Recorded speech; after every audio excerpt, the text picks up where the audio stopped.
From Detroit, it's Coffee and Chocolate. Hey everyone, and welcome back to Coffee and Chocolate. And this time we're going back to Werewolf, the Apocalypse Heart of the Forest. The story of a young lady from America who explores the primeval woods of eastern Poland in search of information about her ancestors and, one suspects, learning a bit about the werewolf she's about to become. So let's get into it.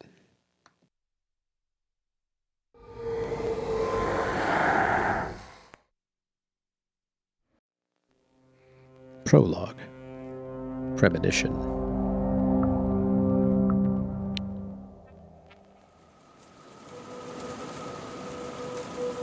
This is a game about rage, and it helps us do the things that need to be done, as well as the things we later regret. Sometimes both. How do you feel about that? Great, I'm always angry. I'm okay with anger when it's useful. Well, I prefer to think before I act. Think before I act, I guess, sure. Your rage is... Oh no, I've got low rage. That can't be good, right? So you're the observant and cunning type? That's okay. There's no right path here, just your decisions and their consequences. Oh, consequences. I'm smarter than that. Ooh, I got cunning. Excellent. The forest.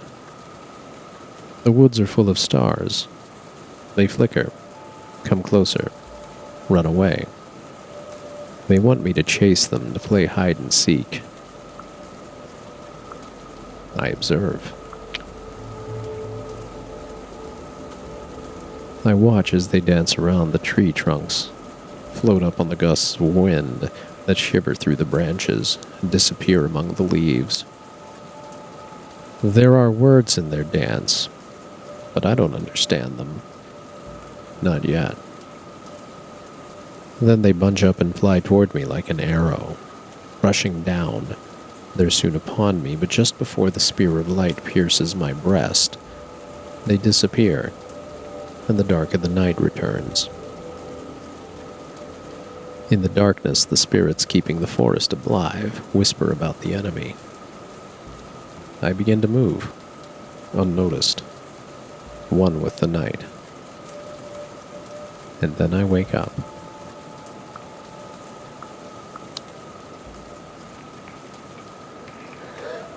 Cold and alone. Confused, I open my eyes. The forest around me is thick, dark, and reeks of decay to such an extent that it's hard to breathe. The smell fascinates me. It's everywhere. A memory stirs deep in my mind, something elusive from my earliest childhood. The tree trunks wrapped tightly in dark-leaved ivy are covered in ripples of lichen, where the vines haven't taken hold. The thorny, leafless bushes at their base are overrun with nettles. The fungi radiate with a ghoulish, sickly green light. Dark, sponge-like mushrooms cling to the fallen trees. Something is rotten. I can't shake the feeling that something died nearby. I look down and see my hands covered in a dark substance. I'm naked.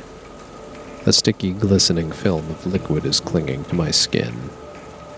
I can feel it on my face, in my hair. Blood. I'm alert. Nature is never quiet. The leaves rustle in the wind. Small creatures scuttle in the undergrowth. There is a whisper.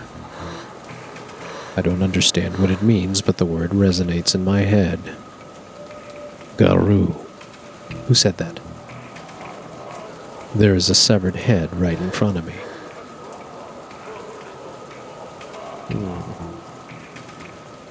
Some choices are hard to make, and they strain your willpower. Okay, I wince and touch it.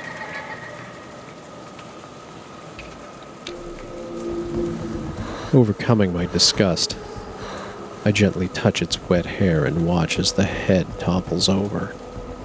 The face is contorted, the eyes bulging, the mouth open as though the head were struggling for air.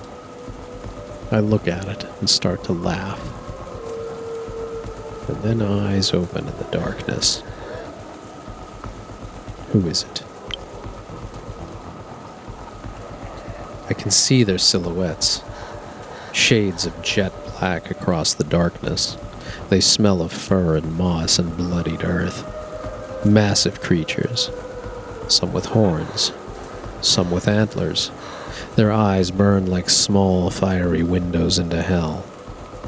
I look at them, and something wakes inside me. Defiance, sure. They tell me stories of their lost battles and dying hopes, and I say, no! I tell them my stories of the enemy, and how they are so stupid, so clueless that we almost feel pity as we kill them. They listen and laugh. I laugh with them. In a moment of clarity, I almost understand what the forest wants from me. And then I wake up. Chapter 1. Arrival.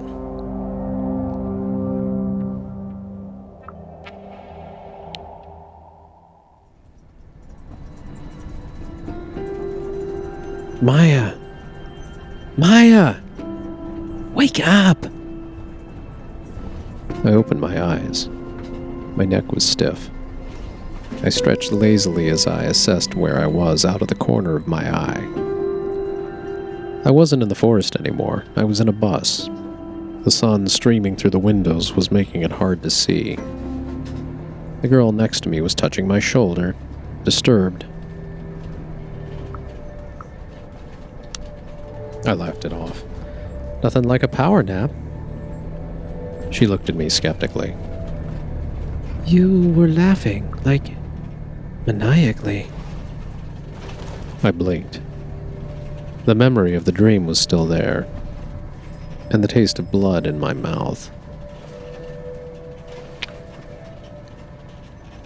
I looked outside. Trees were pushing up against the narrow road, their boughs tangled, their trunks carpeted with moss. It was the forest from my dreams. We're almost there, said the girl next to me. Her name was Anya. We'd met a couple of weeks earlier on the orientation day. She was from Norway, a tall, broad-shouldered, calm person who wore her long hair in braids. Somehow I'd managed to talk her into this crazy field trip across the land of my ancestors.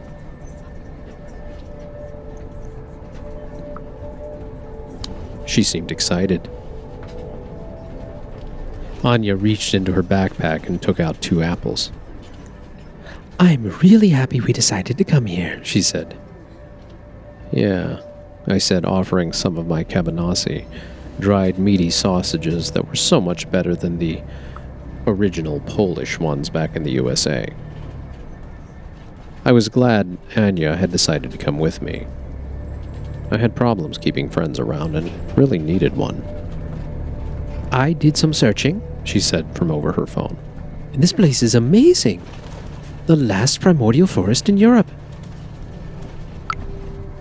This trip was my idea. Our summer language course was starting in a few weeks, and I'd managed to talk Anya into skipping the tours of concentration camps and old churches and visiting Bialowice National Park with me instead. So far it's beautiful, she said, her eyes smiling. But why are we here again? Good question. Why were we here? There being Bialowice, a small village in northeast Poland near the border with Belarus. It was famous for its national park, the very last European bison, and, according to a quick web search, occasional tensions between far-right troublemakers and the local Belarusian community.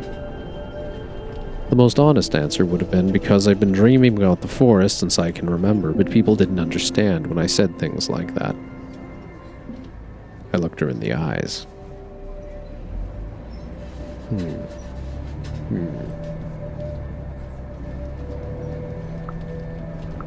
I told her everything. I've always had these dreams where I'm in the forest and it speaks to me. I'm not sure why, but I feel like I'm supposed to be here. Only my grandfather understood the dreams. Respect the forest, he would say, and pay attention to your dreams. It was all I got from that part of the family before my mom took me, ran away, and cut off all contact with my dad. I waited for her to respond. Anya was silent for a long time. Well, that's intense. I wouldn't dare tell anyone a story like that. I think it's great that you came from such a magical place. The last ancient forest in Europe, thousands of years old. I wasn't sure if I was fond of that magic, but it was hard to ignore. And that was precisely why I needed to do something, anything, about my future, that damn forest, and my weird-ass family. I had a clear goal in mind. I planned this trip for months.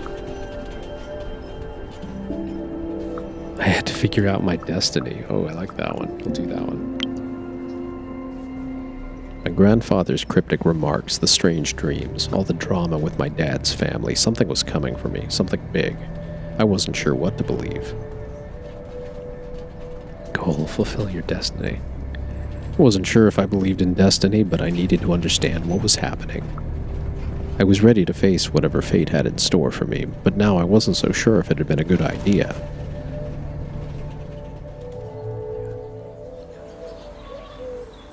Oh, your willpower dropped to 0. When you lose all your health or willpower, you become impaired. Oh, I'm impaired. This will make physical tasks if you have 0 heart health, or social or mental tasks if you have 0 willpower, harder and sometimes impossible. Oh, didn't know that. Thanks for telling me. Bialowica. Not sure how you pronounce that. Looked like an overexposed photo of a village with the contrast turned all the way up. It was a hot, sleepy day on a hot, sleepy street, and everything. The old trees, the yellowed grass, the weathered wooden houses, the fences, seemed almost normal. Everything except the shadows. They were sharp, as though they were freshly printed with the darkest of inks. And they moved. For a second, I could have sworn that they'd moved. But then I realized it was just a black cat walking down the sidewalk. When it saw me, it stopped in its tracks. I tried to pet it. Here, kitty kitty, I said, squatting and reaching toward the cat. It rammed me affectionately with its head and started rubbing against my legs, totally ignoring the outstretched hands. Hey, Maya, Anya said, looking at me, surprised. Didn't you say your friend would be waiting for us? But he wasn't there, and the cat was still staring at me. Let's go. Anya put on her backpack. I am tired and I really, really need to find a toilet. I didn't know what to do. I was too tired and distracted to think clearly. My friend was nowhere in sight. I decided I didn't need him, but the meeting was too important. Let's say the meeting's too important. Let's just wait a little longer, I said. I don't have his number, and we really need to meet up with him. His name was Bartek. I'd met him online while researching Pianovica. The man knew everything there was to know about local history. I asked him to dig around for anything connecting my family to the forest or any strange prophecies. You know, I hope he's found something. I really need to pee. Anya said it like a 5-year-old, and not a very bright one.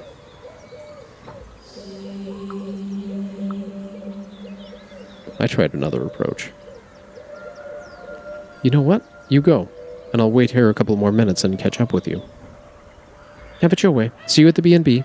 Anya grabbed her backpack. I really can't wait any longer. Have fun. She winked at me and walked away. So I waited. And the creepy cat waited with me.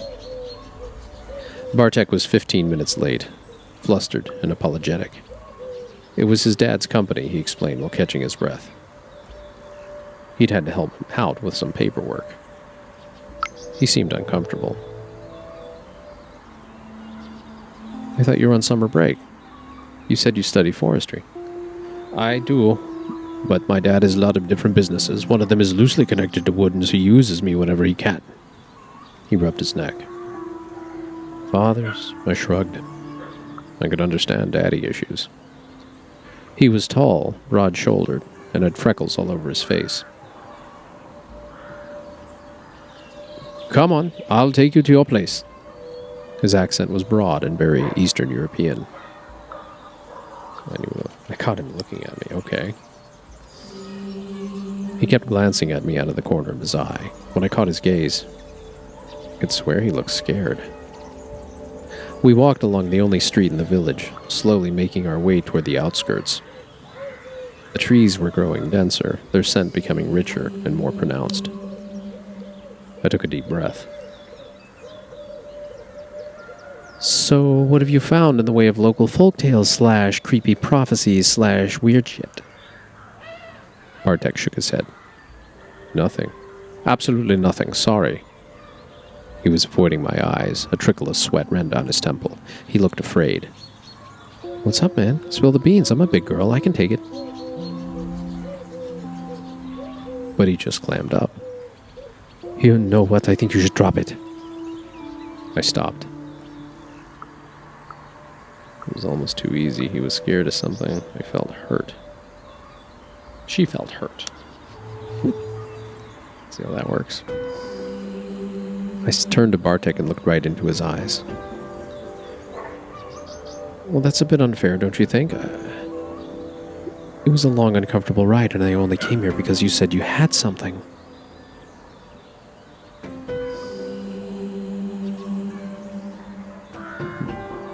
Well, he brushed his forehead with the back of his hand. I did ask. I started with the old people here. I told him my friend from the States was looking for her roots and wanted to know about the place her family came from. You know the drill. And at first people were very receptive. I waited for the other shoe to drop. And then I mentioned your name. He shook his head. I urged him to continue. Bartek, no dramatic pauses, please. The tension's killing me. One of the old men here told me to go to hell. The other spat on the ground, and his wife crossed herself. And then my own grandmother told me to stop asking. She said something else as well. I tensed up. What? She told me to pray for you. The sweet golden afternoon wasn't so sweet and golden anymore. I laughed. Nicely done. I punched his arm and laughed. I almost thought you were scared of me. Bartek smiled awkwardly. Yeah, it was just old wives' tales. Look at me. I winked at him. Do I look like the big bad wolf to you? We walked in silence, but my mind was in overdrive. People didn't want to talk, and that could only mean one thing. I was on the right track. People were scared when they heard my name. Hint. Progress goal. Mystery. Okay. Every time you learn or do something significant that will bring you closer to your goal, you regain willpower. Nice. Bed and breakfast. Bielowice had a few hotels and hostels, but the preferred form of accommodation were bed and breakfasts. Actually, I think that should be were beds and breakfast. So that's where we stayed. I found one that was nice, clean, and that had good reviews. We had a room on the second floor with a huge window and a great view of the forest. Anya was already there, unpacked and chilling in the summer sun. I dropped off my stuff and freshened up a bit. Will you show me around? I smiled at Bartek. Sure. What do you want to see? Okay, before you go, check your character sheet in the upper right corner. Oh, I guess that's this little icon thing up here. Let's hit it.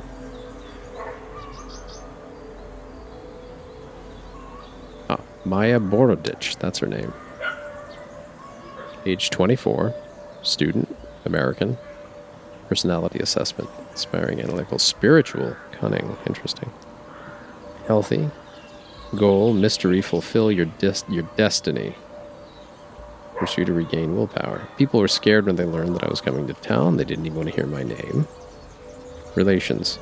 Anya friendly, Bartek sympathetic. Family, it's complicated. Okay. Guess so. Moon phase, waxing gibbous. I guess if you're a werewolf, you have to pay attention to the phase of the moon, right? Health. Willpower. Rage.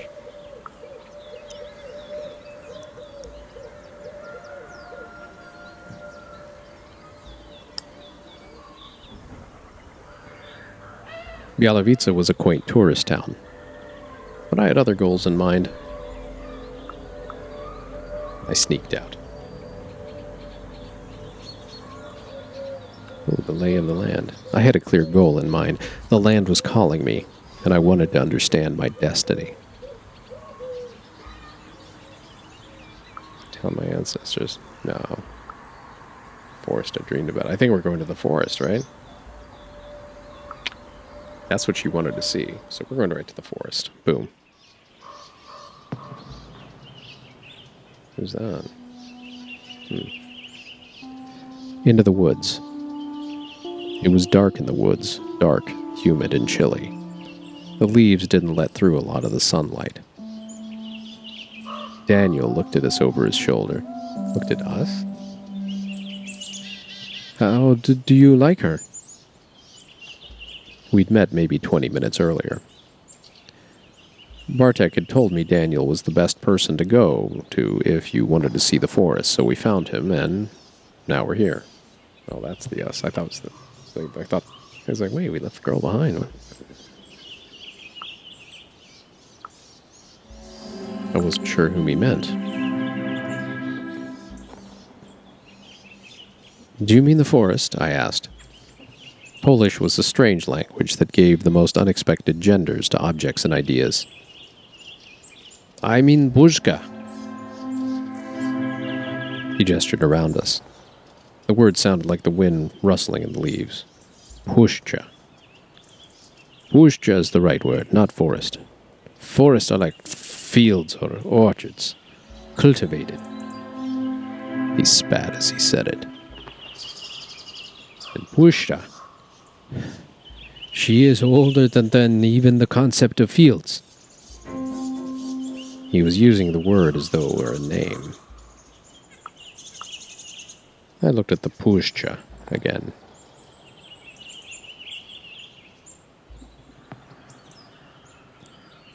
I felt as though I'd entered an ancient tomb. Gigantic dead trunks were decomposing slowly around me. Young plants and colorful mushrooms sprouting from them.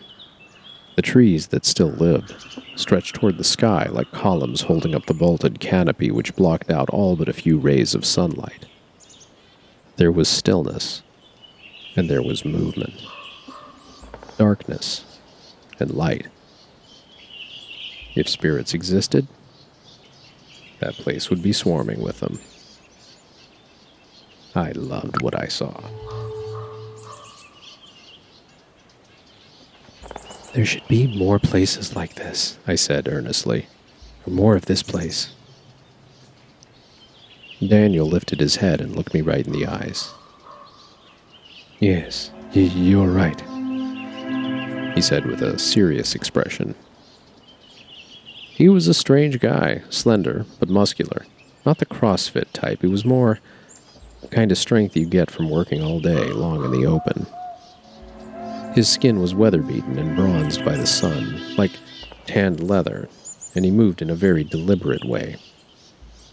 But his fingers were slim and delicate, and his eyes were the strangest shade of yellow-green. Then I remembered why I was there. I told him that I dreamed about the forest. There's a special reason I'm interested in the forest, I admitted. I'm not from here, but I think something secret connects me to this place. I dream about this forest a lot. Daniel stopped abruptly and turned to me, watching me for a while. His nostrils flared as though he were tasting the air. Yes, his face broke into a smile. I did think our families might have known each other many winters past. Pushcha still remembers. Come on. He started walking. I know exactly what you need to see. That sounded vague. I'll bet he told all the tourists that. But I followed him. At the crossroads. We have to choose a path. There's the old wolf den, or I could show you the barrows first, or a clearing that some folks call a place of power. Wolf's Den, barrows, place of power, tourist trap.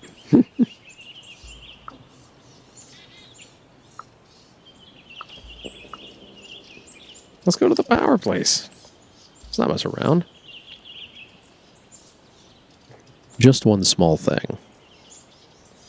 We started walking, but after a few steps he stopped abruptly like he'd remembered something. Then he turned to me. Could you do me a favor, please? He asked. Sure. Yeah, man, sure. What do you need? He ran his hand through the moss on a dead tree trunk, smelled his fingers, and then reached into his pocket. He took out a small stone.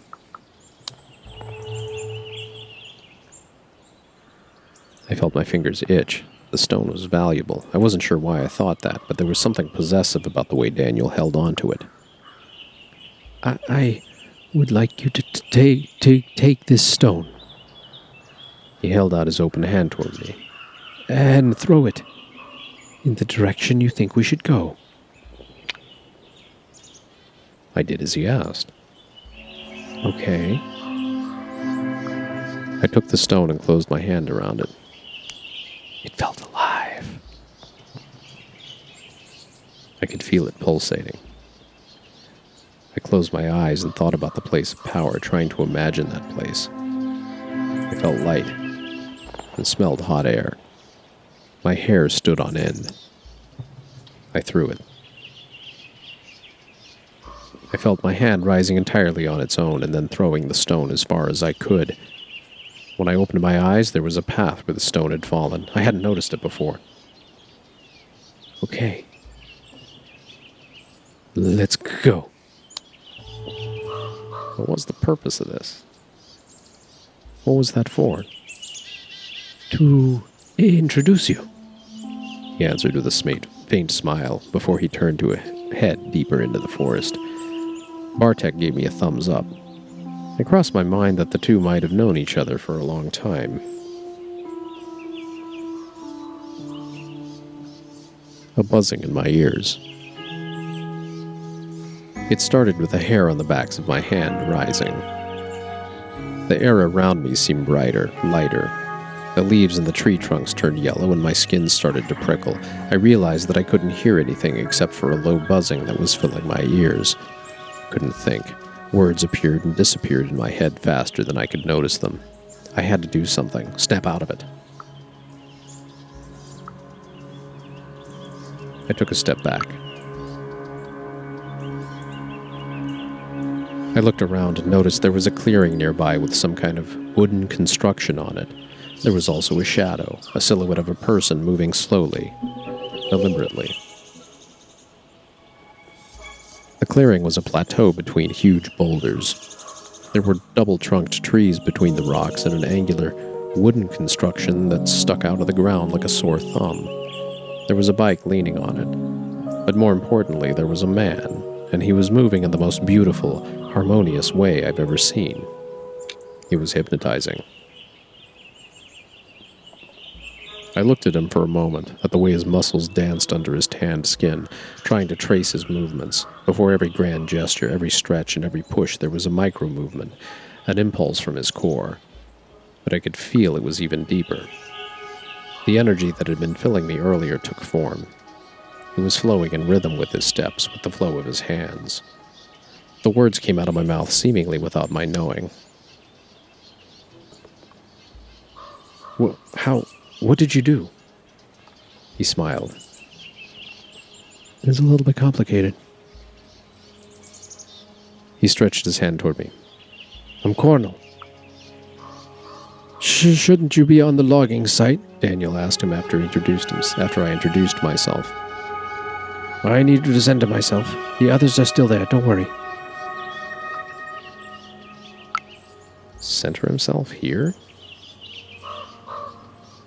How could you come here to center yourself? I asked, remembering the buzzing, restless energy from just moments before. This place is special, Daniel said. So some people call it a place of power, as I told you. And they have good reason to, Cornell added. Look around you. So I looked. It was a clearing filled with light. I could see Cornell's traces, a beautiful pattern on the ground. But there was one thing that caught my attention more than anything else. Fruit trees? Are these fruit trees here in the middle of the forest? Just noticing them made me feel a little more at ease. Yeah, pears and apples. People believe this was a place of worship thousands of years ago, hence the fruit trees, the stone circle, and now the tower. And indeed, there's a lot of energy in the place. You felt it, didn't you? We'll go with this. Yeah, I felt it, I said without enthusiasm. The pushka is wounded and in pain, and it calls out in rage to anyone who can hear it. Here, this call is louder. You see, the logging is slaughter.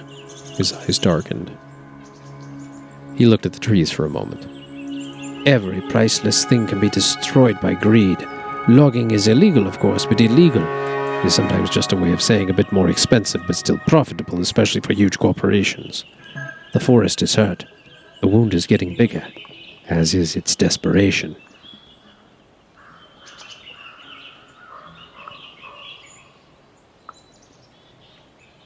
Who was doing the logging? Okay. I frowned. Who's doing the logging? I asked calmly. If anything was to be done here, it had to be done in an informed way.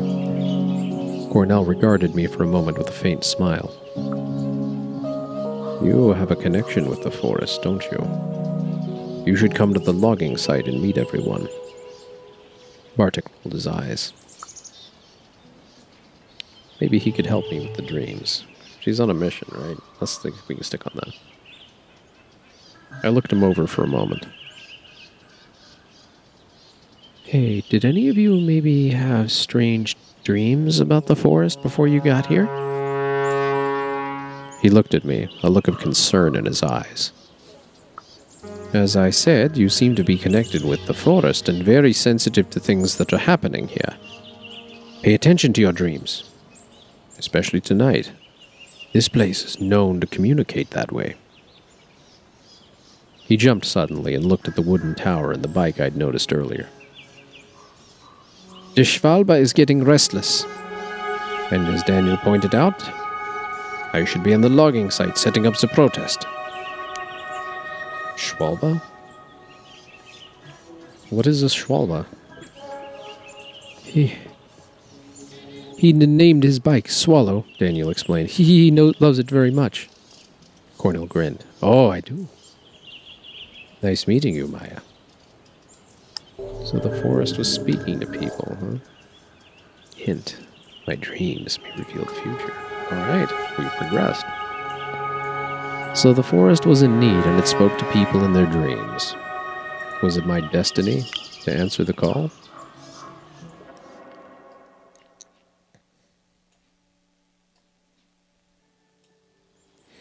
Through the forest. We went on through the greenery. The buzzing in my ears slowly decreased.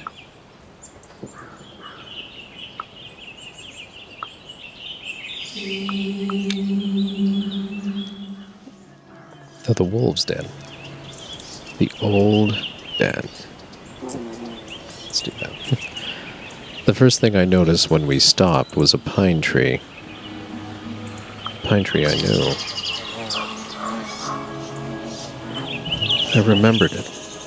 Small, twisted, and crooked, with roots sticking out of the side of the hill on which it grew. I knew it was wise.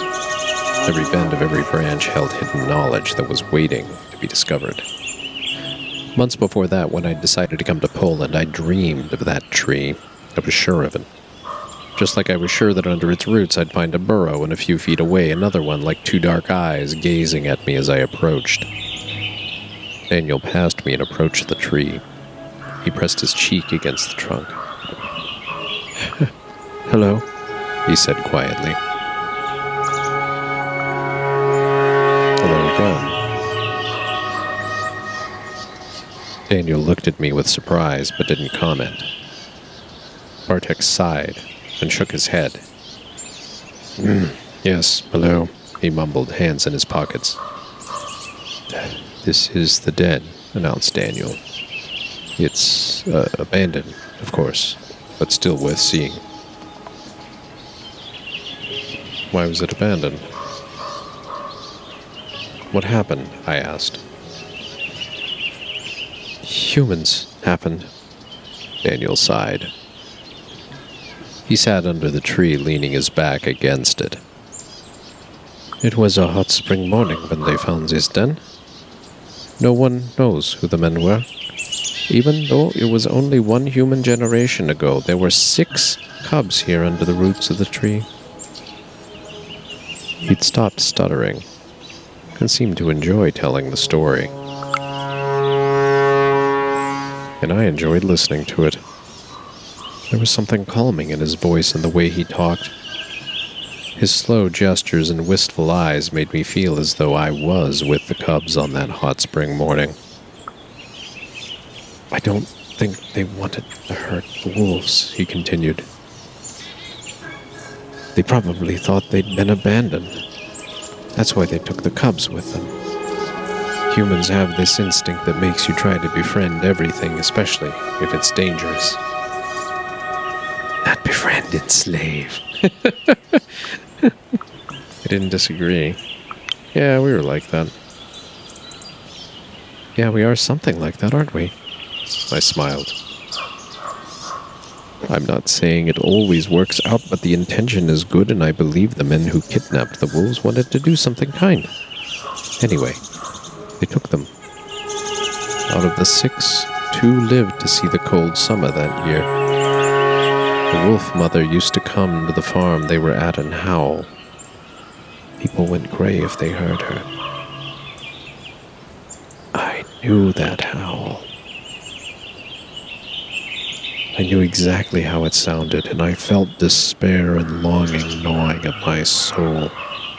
I remembered how the cubs had reacted. They snarled, they whimpered for their mother to leave. They whimpered for their mother to leave? Every time she came, we whimpered, begging her to leave. We all needed to find a way to grow in the places we were now. They were wisdom. There was wisdom to be found, but only if she moved on. "Hey, Maya, you all right?" Bartek asked, poking me lightly. I liked how he told the story. "You're such a good storyteller," I said, trying to brush it off. For a moment there, I felt like I was one of them. "Thank you," Daniel sighed, looking at the tree and the burrow. "The cubs that survived were sold to some people in Hanovka, but after a while both of them ended back at Bielovica with the scientists. They have a station in the national park.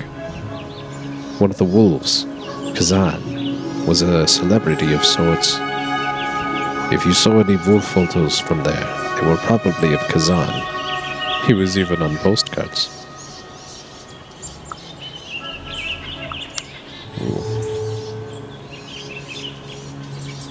It's impressive that Kazan survived, I decided. He was smart to befriend people. Daniel smiled. Survival is always good. There was a slight gust of wind and the tree creaked. I remembered that sound from my dreams as well. A sound that made me feel safe. Well, Daniel is friendly. We'll take the option. What happened to Kazan? And what happened later? Is Kazan still alive? He lived for 8 years in the park. Daniel looked at me with his yellow-green eyes. Until they let another male wolf into his pen. I held my breath. They fought over the she-wolf. Kazan lost. Bartek shook his head. It was human neglect. They should have known what would happen. Daniel shrugged. He lived a long life and died fighting. It was good. We fell silent.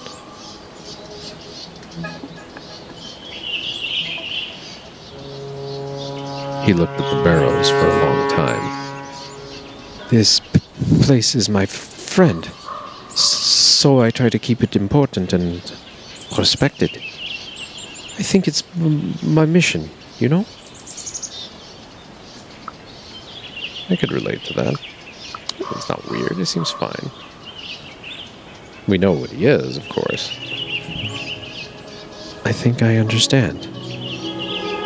Everyone had their destiny. Daniel looked at the tree one last time. Goodbye. Goodbye, I repeated, and we left.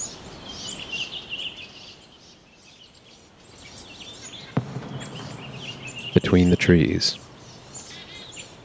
The forest was alive around us, vigilant, but not alarmed by our presence. I kept thinking about the stolen cubs. The burrows, then. The barrows, sorry, not the burrows. Inside the barrow. The dead hills. The trail soon disappeared. Sometimes we walked along a barely visible path made by some animals. Sometimes we followed a stream or a gully, but for most of our trek we walked through the dense underground. Daniel was a great guide. He had no compass in hand, no map, yet we were heading north. And he moved through the forest with grace and ease like it was his backyard, and he was showing us around. It was a pleasant walk. Pushka is loyal. Excellent. There was always a path through the brambles. The ground was even, and the branches stayed out of our way. I felt like the forest wanted us to find the way. The forest was full of wonders.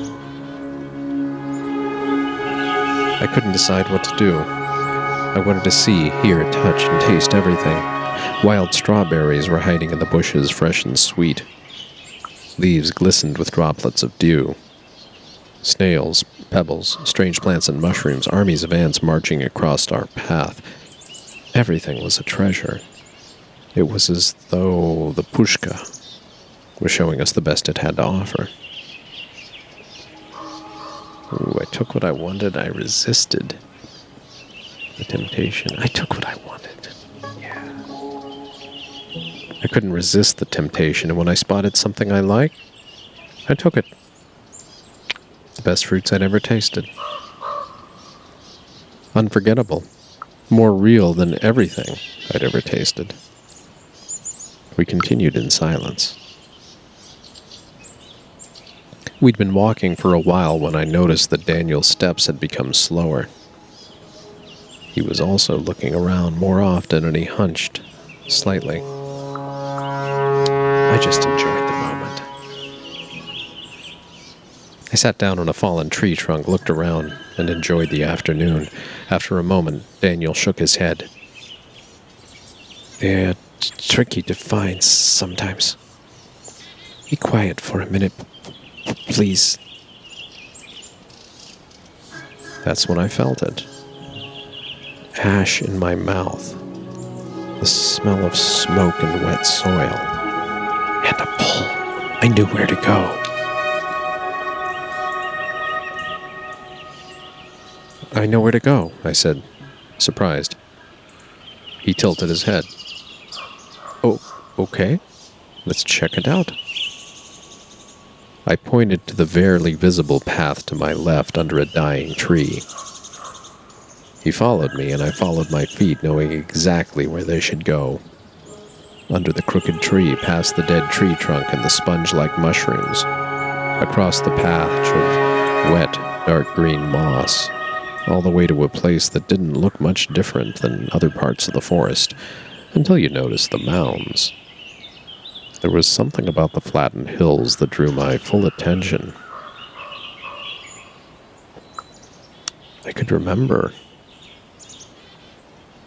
A memory stirred in my mind. No, it wasn't a memory. It was a feeling anchored in my chest, akin to the taste of ash in my mouth and the smell of smoke. Longing, sadness, resignation. But there was more. A sense of sacredness. It filled me with a calm excitement, and when I closed my eyes, I saw a fire burning in the darkness. Voices. The village was burning, and people were fighting, illuminated by the flaming buildings. I walked among them, unseen, whispering in their ears. They listened, and fought even more fiercely. Some in Roman armor, some in rags, some in animal skins, some in uniforms from the World War, some in modern camo. Are you the enemy? They shouted at one another, confused. Death to the enemy! Their anger blinded them. They never noticed their real enemy, even when I was whispering in their ears. When I opened my eyes, Daniel was watching me. You were somewhere else, he said. You said you had family here. I nodded. I heard that my father's family came from here. I don't know much about them, though. He sighed. I don't think you should be here, he said tersely. You're not ready. He knew something. Why? What do you know? I wasn't letting it go. About you? Not much, but I know the Pushka. The past is close here. His eyes were worried as he looked at me. And if the Pushka calls to you, it's wise to listen. But it's not wise to get lost in the voices. Come. On the way back, I was lost in my thoughts. The voices and the vision knew what I had to do. It's almost as though it was expected of me. Was this my destiny? The vision was like one of my dreams, disturbing and so real. Was it showing me my destiny? I accepted that thought. A bigger picture was finally starting to come to light. I was destined to disturb the current order. The walk back was uneventful. I felt a little tired. The shadows of the enormous trees cooled the sweat on my skin. The taste of ash lingered in my mouth. We made our way back.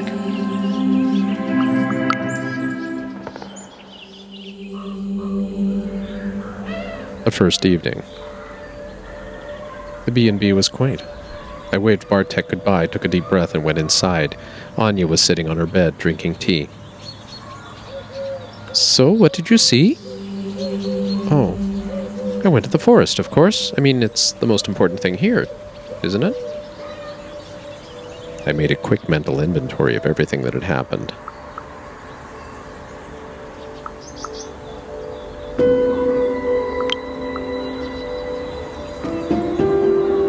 I was told a story about the wolf cubs that were kidnapped and died in captivity. It stayed with me, you know? It's awful what we do to animals, she nodded. I was freaked out by my vision of the barrows. Something strange happened when I was visiting the old barrows. I instantly regretted saying it. Never mind, I was probably just dehydrated. The heat, right, it's awful. She shuddered.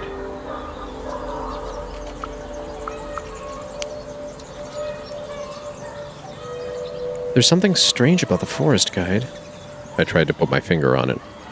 He acted like he learned how to be a human from a book. A book he didn't understand. Hey, I think I heard about him today, Daniel, right? It seems he's the best guide out there.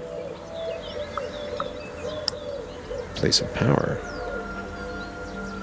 I went to this place of power and I felt a strange energy there, and there was the guy who really understood what I was going through. Ooh, mysterious energies in an ancient forest, so very magical, she laughed. They were cutting down the forest. I can't believe they're logging here. Isn't the forest on an UNESCO list or something? Yeah, I know. There's an international protest going on. I was there all day. You can come with me tomorrow if you want. I didn't feel like talking anymore. You know what? I'm seriously tired. Let's call it a day, shall we? Soon we were both on our beds, ready to sleep, and even though I was tired, sleep didn't come quickly. Anxiety was spreading its cold, breathing roots deep in my chest and stomach. I lay there for some time, looking at the silver rectangle painted on the wall by the moonlight. So much was happening here, I could feel everything boiling.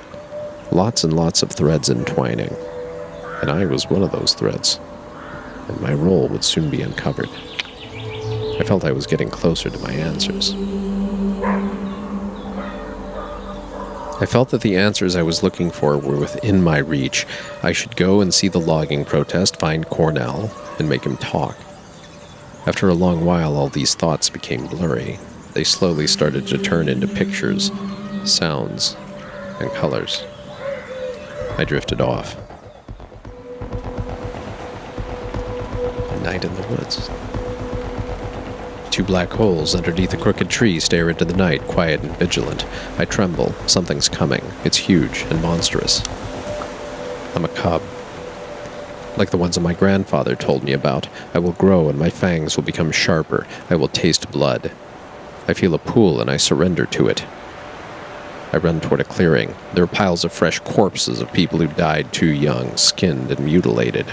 Their loved ones stand around them, grieving, unable to do anything, waiting, and suddenly, they are just trees and tree trunks. I look around. My nostrils flare. Who did it? Who murdered the trees? There's a stench in the air like meat rotting in acid, but somehow worse. I see the monstrous army. Their mandibles are whirling chainsaws. Their long metal arms are wrapped with black pipes that look like glistening intestines. Their smell is vile. They wait, unmoving. I turn to the forest for answers. The dead don't hold answers, and neither do the machines. I walk between the trees, trying to hear their wisdom. They whisper me, telling me to look at the sky. There, between the stars, two shapes circle each other. An old sad wolf with gray hair and a white weasel. They keep their eyes on one another as they continue their dance, suspicious but not hostile. We need to fight the enemy. The awful, rotting stench, I know that much. But how can we do that when we don't trust each other? They stop. They look at me and the clearing. I laugh at them. You're pathetic. You're at each other's throats while the real enemy grows stronger. Once again, I don't recognize the words, but I understand. They come down to me, and their voice is the voice of the Pushka. Come here, cub. We have great things ahead of us. I wake up. Chapter 2. Logging.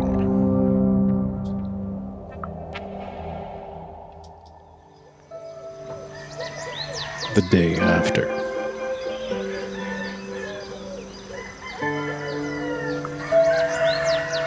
The next morning was full of sunshine and birdsong.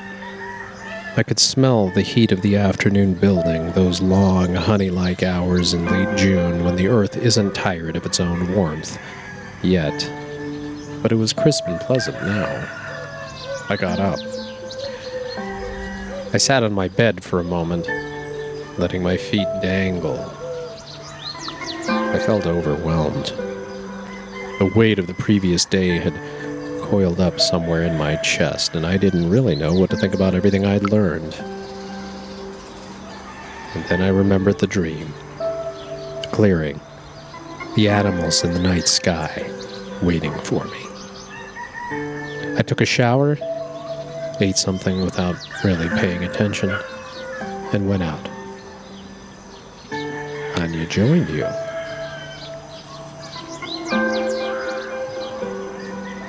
Summer morning. We were halfway through the forest when Bartek caught up with us. You were right, Anya. The protest is important. Forest logging sites. All right.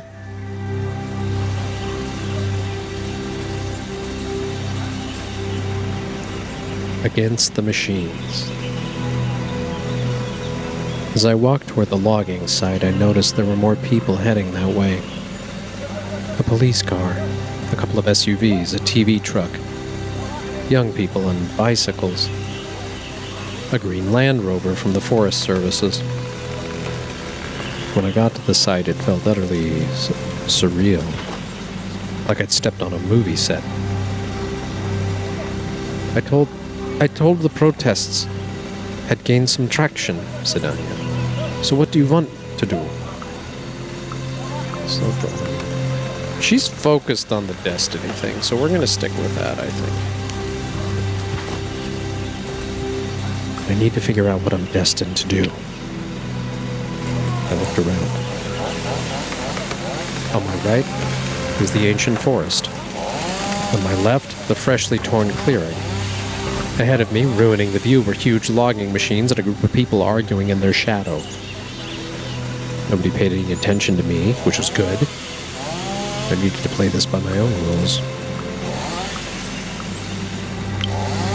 I looked at the clearing. The trees they cut down laid in the middle, thrown together, lifeless, limp, just like in the dream. Surrounding them were the harvesters that killed them, and people who squabbled over their corpses. The protesters, the reporters, the police, and, of course, the loggers. The harvesters loomed over the clearing, reeking. I noticed Daniel. He stood near a group of arguing protesters, but as I cast my eyes on him, he went to one of the harvesters, turned his back on other people there, and started pissing on the machine. The protesters were clearly conflicted. Maybe I could solve the conflict. All right. I thrilled in solving conflicts, so I went closer. One of the police officers, young and nervous, said something I didn't fully understand. I smiled.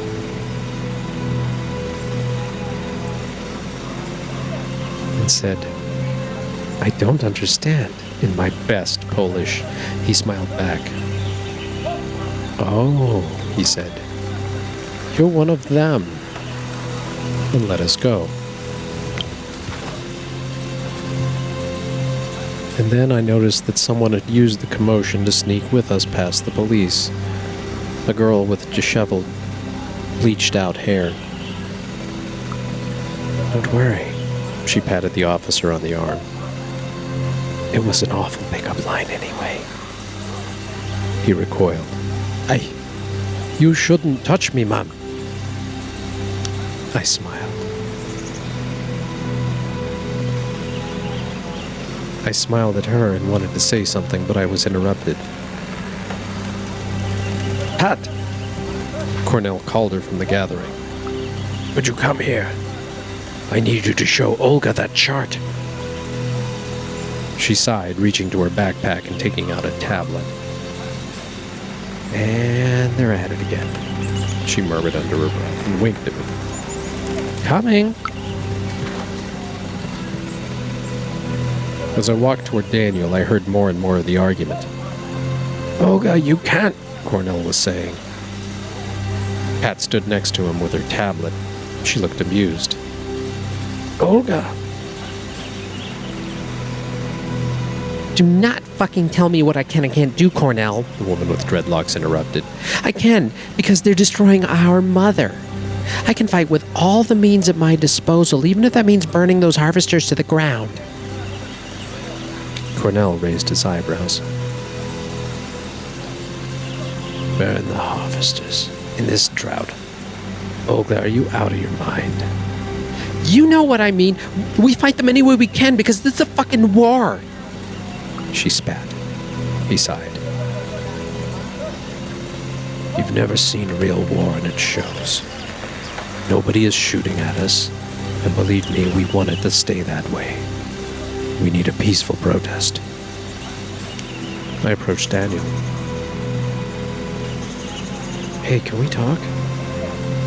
He smiled, zipping his pants. Oh, hi, Maya. I think our leaders are arguing now and it has to be settled. It's good you came, actually. We need to tell Cornell that he's wrong. Oh. So I was to take a stand. I looked at them. Olga with her fury and passion, Cornell with his cool, reserved, professional demeanor, and shared, without any reservations, what I felt about the situation. There was a fine line to tread. It wasn't about personal victory. I mocked them both.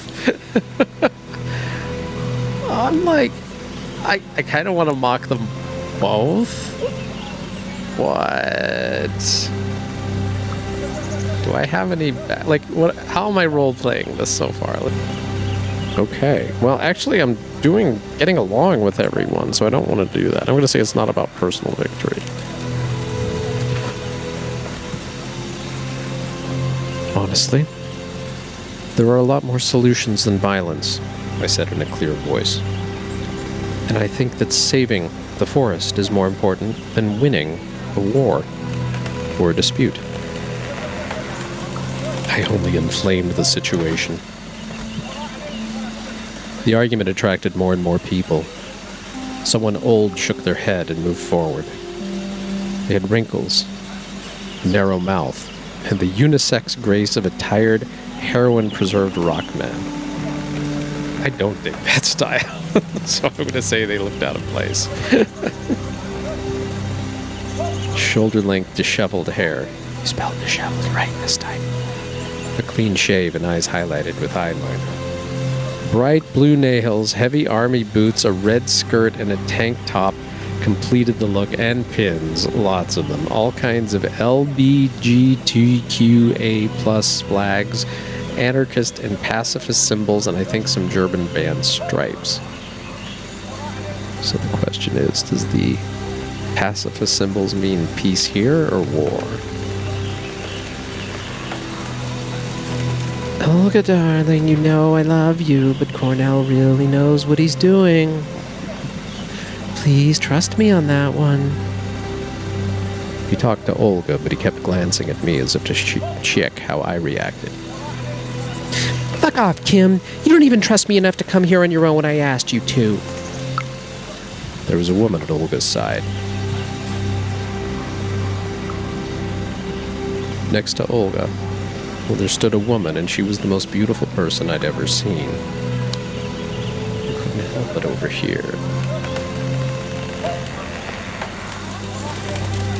Kim, you want to teach me about violence?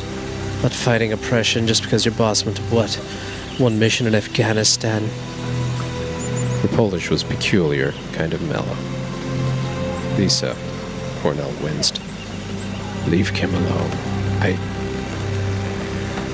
He didn't know what to say, and it seemed that the whole discussion would be derailed.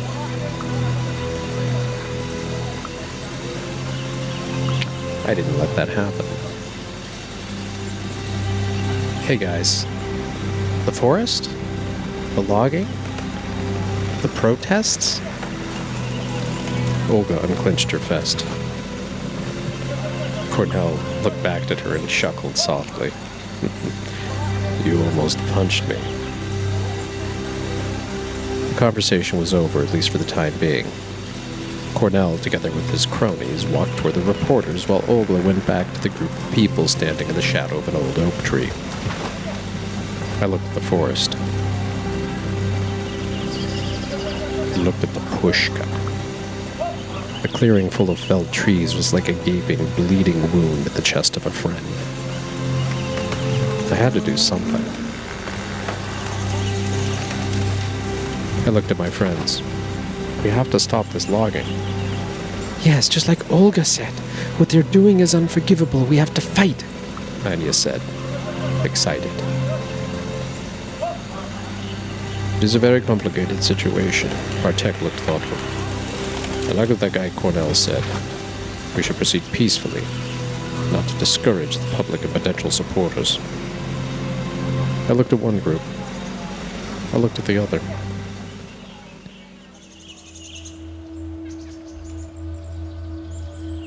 The logging site. The harvesters were dripping with black oil, and the forest stood tall, serene, and full of golden light. It looked like it could protect itself. And then I looked at the felled trees, dead, limp, helpless. Olga and escalation or Cornell and diplomacy? We've already made our choice here, I think.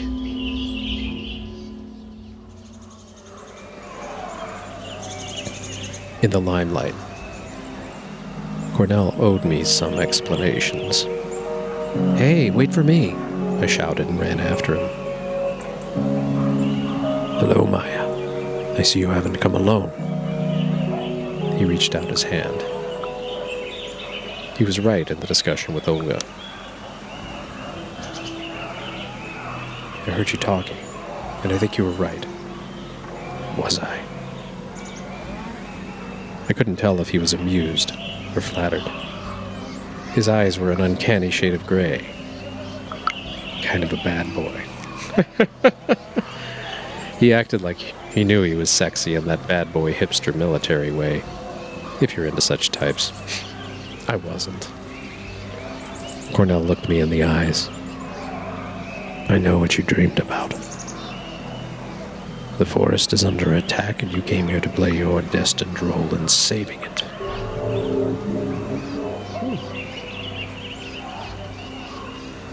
I looked at him, skeptical. But he seemed to believe it. We have the same goal. Will you help me?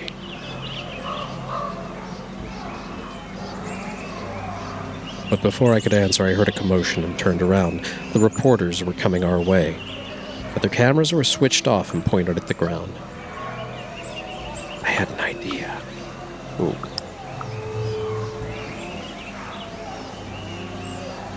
I ignored them and turned back to Cornell. The media needed something spectacular. There was a way we could use the media. What are my criteria again here? Not brave, not inspiring, analytical, spiritual, and cunning. There's a way we could use the media. Cunning. I think we should spin the media. Make the headlines. That's the plan. He nodded and turned toward the reporters. So? He asked. There was a hint of impatience in his voice. The reporter shook his head. Sorry, everyone. We can't do anything. We're not allowed to cover what's going on here. What do they mean? Suddenly I understood.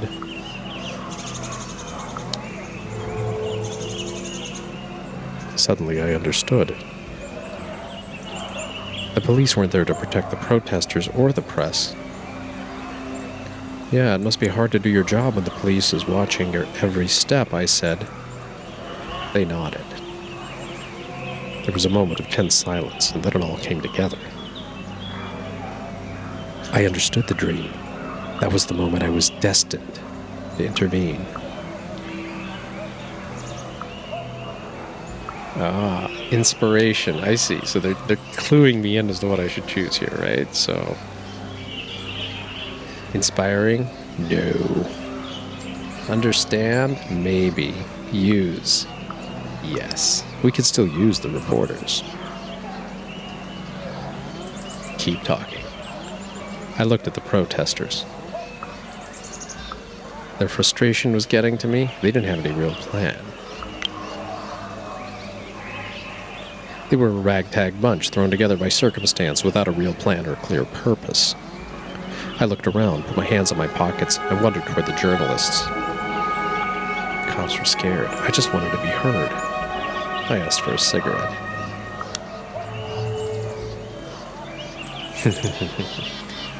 Hey everyone, can one of you bum me a cigarette by any chance?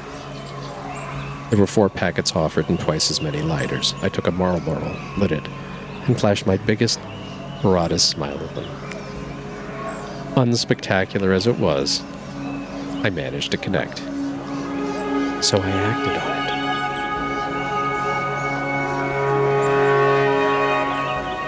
Does it always look like this? I mean, is it an everyday situation that you can't report? No. He was tall, in his 30s. There were a few glances toward him. A flash of warning. But it was too late.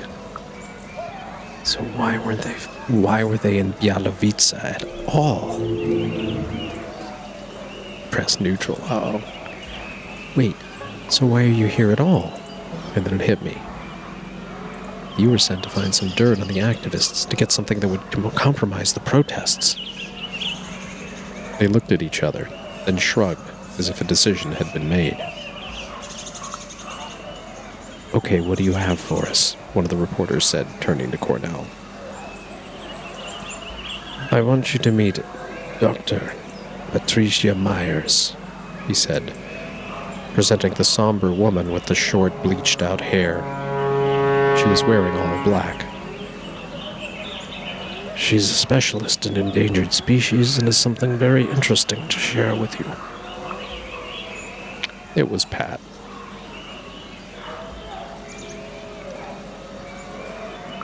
Please, take a look at this map, she requested, holding a tablet in her slim, pale hands. I felt Cornell looking at me. And when I looked at him, he slightly inclined his head. There were distant shouts in the background as Olga and her crowd clashed with the police, but most of the reporters didn't even notice. I relaxed. Someone patted me on the shoulder. Well done. Bravo. It was Kim. He looked around to check if anyone was watching us. This is where you exit the scene. He turned me around and gently but firmly pushed me away. We'll be in touch. The ugly truth. When I was on the road to the village and nobody could see me, I doubled over and vomited. I always felt violently sick when there was too much to process at once. In the whole commotion, I lost Anya and Bartek from my sight. I was alone. Or so I thought. Hey, are you all right? A voice behind me. I jumped. A woman was walking toward me. I said nothing. Angry, I straightened up and wiped my mouth with the back of my hand. We walked slowly toward the village. We talked. I didn't want to talk. I learned that she was an independent German reporter who'd come here about a month ago. Her name was Erica. So why are you protesting the logging?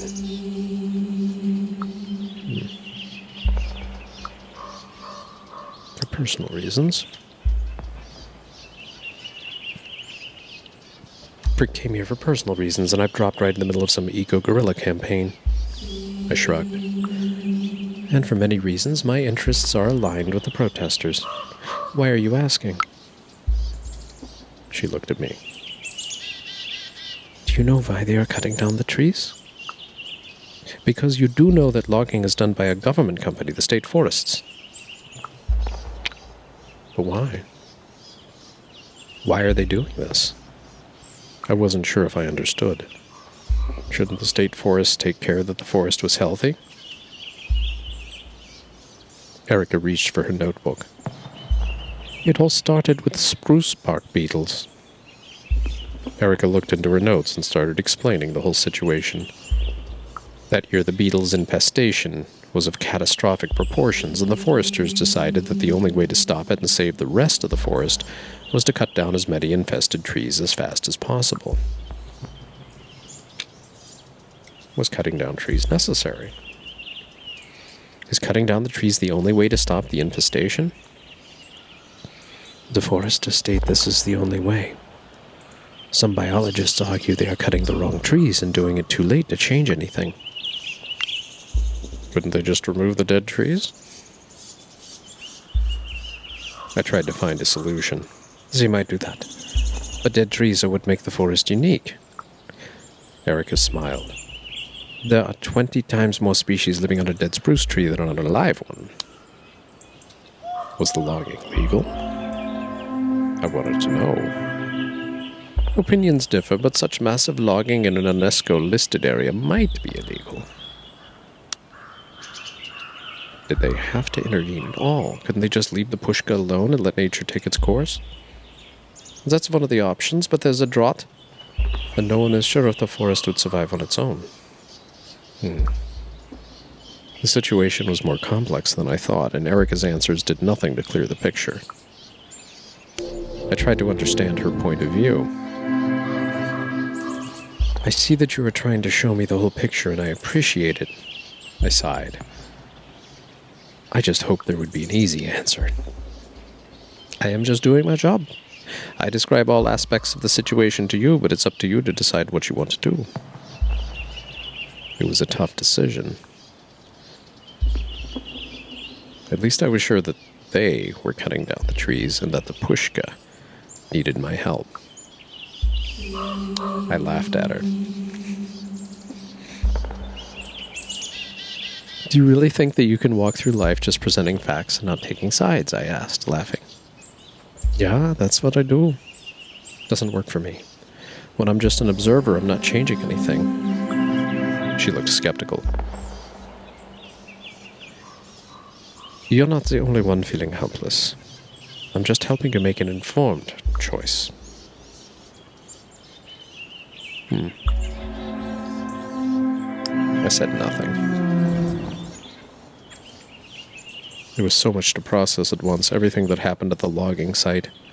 The heat, the stench of the harvesters, the tension between Olga and Cornell that you could cut with a knife. It made my head spin.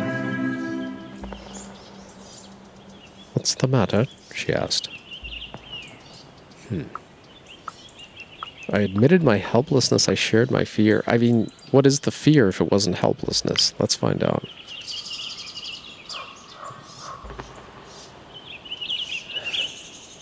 Something wasn't right with the whole situation. I didn't know what it was, and that scared me. I took a deep breath, and I remembered what Cornell had said, all that mystical stuff. And he said I'm destined to save the day. I shook my head. It's a lot to take in. And there was that foul smell back there.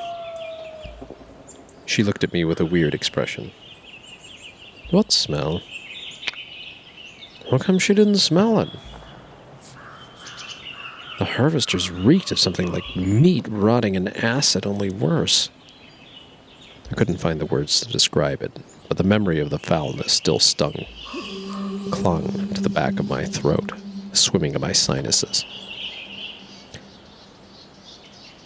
I know what you're talking about, she answered slowly, but I don't think everybody can smell it. I looked at her and raised my eyebrow. Her eyes. There was sympathy in her eyes. You'll learn in your own time if you stay here long enough, she said, clearly wanting to drop the topic. What did she mean? What do you mean? I asked, getting irritated. I just told you. You'll learn in time, or not at all, which would frankly be better. Anyway, gotta run. As I watched her leave, I thought that whatever was my destiny had surely manifested itself that day. I guess I'd made some progress. I'd jumped right into the middle of a very tense situation and at the very least upset the status quo. I just hoped I hadn't made things worse. I walked on in silence. Time to regroup. When I opened the door, I found Anya and Bartek sitting on Anya's bed. They were a little flustered and nonchalantly trying to look like I hadn't interrupted anything. We lost sight of you, Bartek said apologetically. I'm glad you made it back in one piece. So how was your day? Anya asked. I learned a lot. Did you know that the government supported the logging even when it was illegal? If they support it, it can't be illegal, Bartek crossed his arms. Of course it can, I threw my arms up, frustrated. Bartek had a point. You may have a point, Bartek, I admitted. I barge in and try to solve problems that I might not yet understand. It's cool. The whole business is a mess. I had a chat with the reporters. And even learned a thing or two. Anya frowned. I heard that you can't trust them. Bartek nodded. Of course not. They're... He looked for a word. Hyenas. I never said it did. I winked. Met a lot of new people. Yeah, they looked like a colorful bunch, Anya grinned. Bartek rolled his eyes. Colorful and uninvited. They sure are passionate. They argue between themselves more than they argue with the loggers, I added. It was all I wanted to share. Just another day in Bialowice. We sat for a while in silence. You know, there's more to see here than Bialowice, Bartek said to me. You should visit Pogorzelce, Budi, Temeriski, Jelonka. See the open-air museum and the bison. The logging's not all that happens here. Maybe later? I'd love to see it all, and I'll do that as soon as the situation with the Pushka is resolved. How's the search for your roots going? Asked Bartek, clearly wanting to change the topic. I shared what I'd learned. They say that I'm sort of the chosen one. They keep telling me there's some cryptic destiny I have to fulfill. Wow.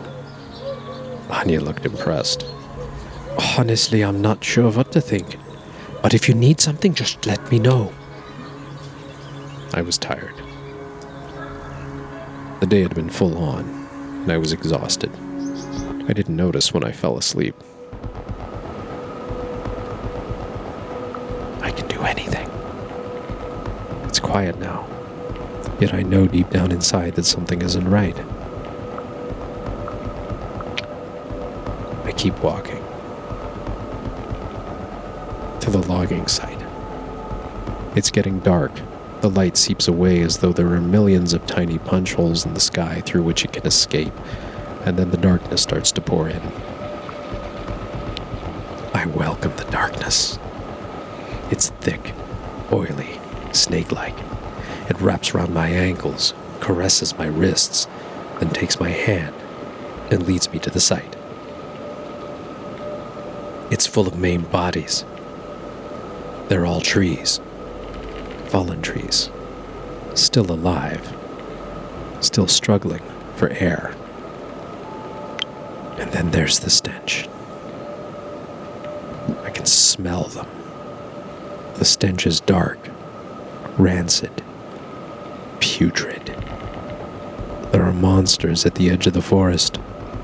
They have long skeletal arms. They are wrapped in glistening black intestines, and each arm has a wide gaping mandible full of whirring blades. They snap at me blindly. I turn around and see the forest move. They have horns. They have antlers. Their eyes shine in the dark, and they are ready. I watch them charge, lunging at the monsters, falling prey to the snapping teeth. I feel their anger wash over me, fill me with rage, and I rush to join them. I strike.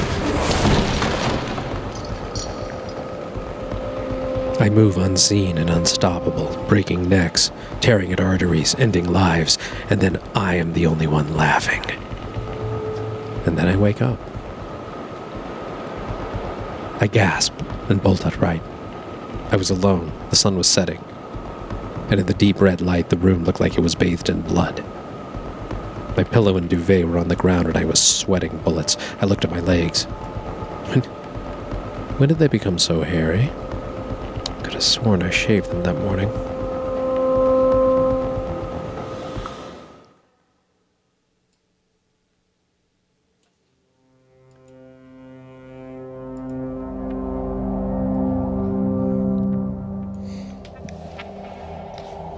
Chapter 3.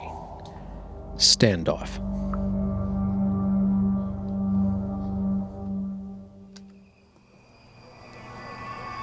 I need to talk. I thought about going back to sleep, but I couldn't. Since I'd arrived in the village, I'd felt like I was falling down a rabbit hole or a wolf's den. My dreams were getting more and more vivid, and I was scared. I needed to talk it over with someone I trusted.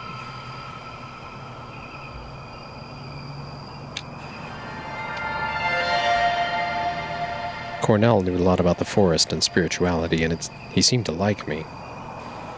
The sun had just set, and the moon wasn't up yet. I started walking. The forest loomed on the horizon. The camp was somewhere there. I soon ran into Bartek and Anya. "Oh, Maya, good to see you. We need to talk." I was all ears. "We were worried about you. Since we got here, you've looked distressed. I've asked around and it seems you are associating with some dangerous people." "They know something about me, something I don't know," I answered, "and I need that information."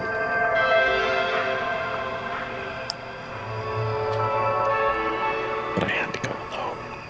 "I appreciate your concern, but this is something I have to do on my own." Anya looked at me stubbornly. "You won't get rid of me that easily." And we walked together. Bartek followed us without any discussion.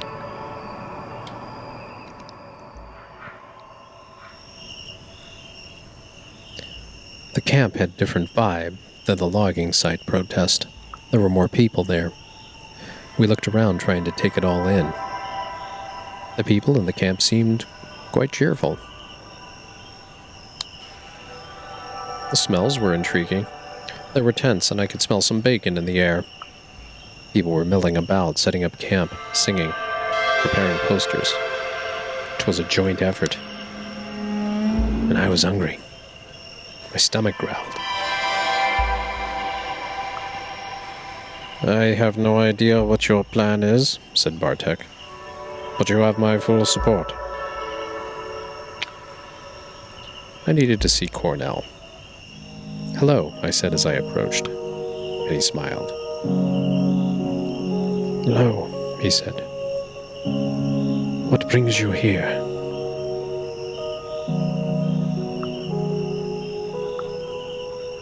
I needed answers. I shrugged and dug my hands deeper into the pockets of my jeans. "I have so many questions about myself, the forest, logging. Cornell looked at me with those uncanny gray eyes. I could feel his attention lock on me. It's okay. Join us, and you'll understand. We're here to stop what's happening. Show that we don't agree and we hope to make a difference. Will it work? I don't know. All I know is it worked before. Worked for Gandhi, worked with communism, worked with segregation and apartheid in the end. So let's see if it works here with capitalism as well. Violence is not an option. He smiled. And I think you know quite well that anger doesn't really get shit done. I knew that. Somehow, being around him made me feel more relaxed. I know. You can count on me. I had a chance to make a difference, but I couldn't be just an observer anymore. So we may have a little citizen protest going on tonight? But I'll need your support if we want to convince the others. The tipping point. They all wanted to do something that night. But after a whole day's discussion, they were still divided on what to do. 3 for one option, 3 for the other. I had the deciding vote. Well, we've been going the peaceful route this whole time, so let's just stay true to it, right? A little help from my friends. I voted for the peaceful protest, and soon we were on our way to the National Park headquarters and education center. We had some banners to install. Bartek hesitated for a long time, but he joined us in the end. I'm only coming because my dad is out tonight and he won't see me coming in late, he mumbled. I asked Anya to go home. I'm coming with you. Anya shook her head when I tried to convince her. That's what friends are for. Soon we were there. As we were on our way, I realized that we followed the path only because of my vote. I made a difference. The National Park headquarters were located in something called Palace Park. The name was historical, like everything else in Poland. Centuries ago, some king had had his hunting lodge there, but now it was a mismatch of old and new buildings scattered around the park. Some were rough and bulky, made of stone and brick, while others were an extravaganza of wooden porches, lace-like shutters, and meticulously sculpted pillars. There was no one around, but the area was well lit.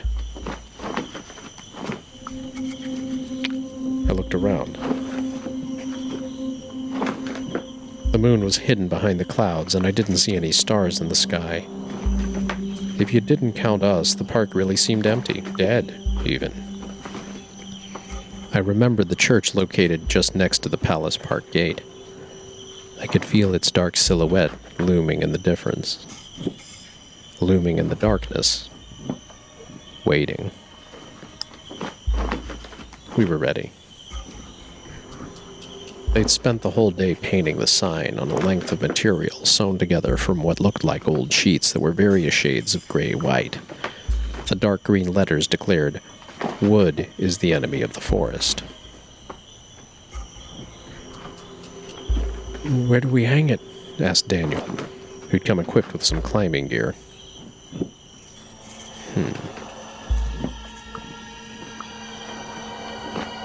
Yes, of course I'm gonna min-max everything, why not? Personality set. She's not inspiring. I shared my recommendations. We could cover the church.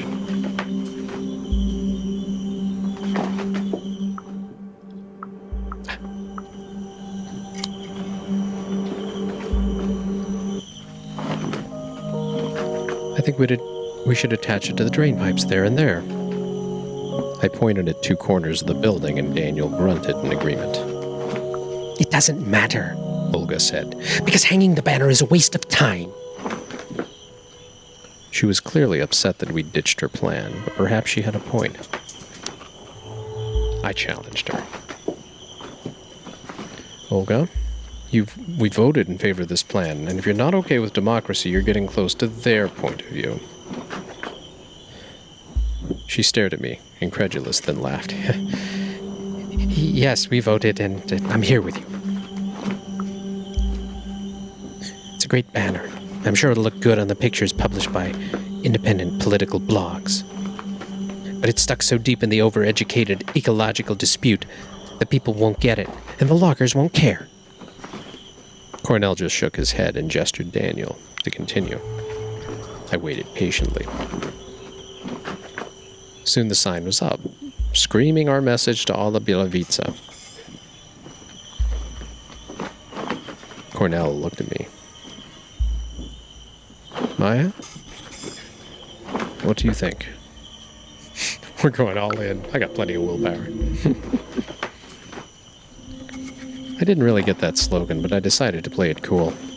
Oh, it's glorious.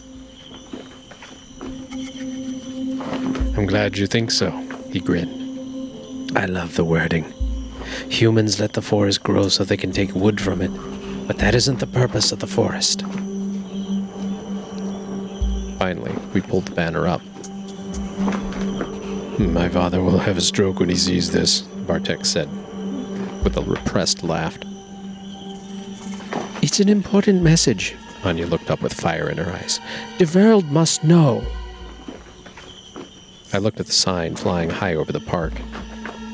I was proud of our work.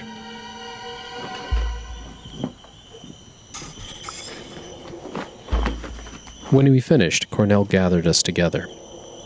I was proud of what we'd accomplished. And I contributed to that. Maybe it was my destiny to find a peaceful solution to conflict. Cornell reached for his bicycle. Let's go for a trip. To remind ourselves what we're trying to protect.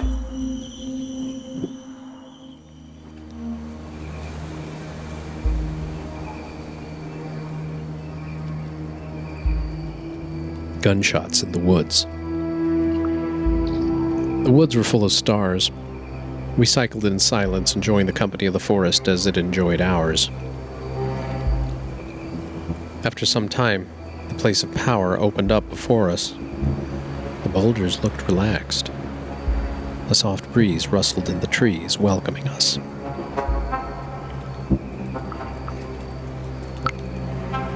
Anya chuckled. This is exciting. I relaxed. The energy was still there, I knew it. But it couldn't reach me. Not if I didn't allow it to. I wondered if anyone else felt it as well. Do you guys feel that? I looked at my companions, but before anyone could answer, a loud sound tore through the silence. It was a gunshot. Anya gasped, looking around, wide-eyed and terrified. The others tensed up, but they didn't look concerned, just confused. We have to get out of here now. Bartek's whisper was frantic and scared. There's a hunting party out here. Cornell turned toward us like he'd finally put something together. There was a rustle, and I saw a bunch of men in camo, each of them with a rifle, coming toward us between the trees. I observed them. I watched their angry steps and listened to the murmured curses. Something was strangely familiar. The man at the front looked like an older version of Bartek. He weighed us up for a moment, then focused on Cornell. This area is closed for the night, the huntsman said in Polish. There was contempt in his voice. There's a hunt going on, and you're trespassing. We have police officers here, so I would go home if I were you. Unless you want to get arrested. The man's hands were sweaty, his stance off balance. I could trip him in a split second if I wanted to. I tried to de-escalate. I assessed the situation. There was still a chance we could talk our way out of it. Reasonably. I took a step forward. Let's be reasonable. Maybe we should all go home, I said in Polish. We're disturbing the forest. I knew what to say, where to hit. Pulling attention away from us and toward the forest was a good strategy. Put them off balance. I turned to them, displaying more confidence than I had. For a moment it looked like the man would agree with me, but he just clenched his fist instead. You don't tell me what to do, girl, and stay away from my son. You hippies go home now, or things will get nasty. I'll try one more time. I tried to calm him down. I'm not telling you what to do, I'm speaking to everyone here, I answered.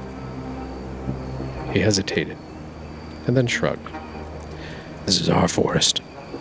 We grew up with it, and we're not going anywhere. You're the ones who are strangers, so get the fuck out of here.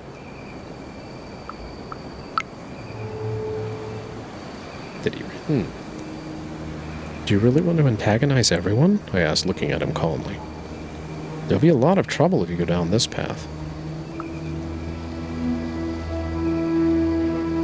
He hesitated, but Olga grinned. Ow, but it's too late to go back. Before I could react, she launched at him. It escalated quickly. A heartbeat later, a full-blown fight began. Everything was in slow motion, and I could see my new friends grinning and throwing themselves at the armed hunters, not paying attention to the fact that they had rifles at all. Anya took a step toward them, the moment Bartek took a step back. They looked at each other, unsure. Then they looked at me.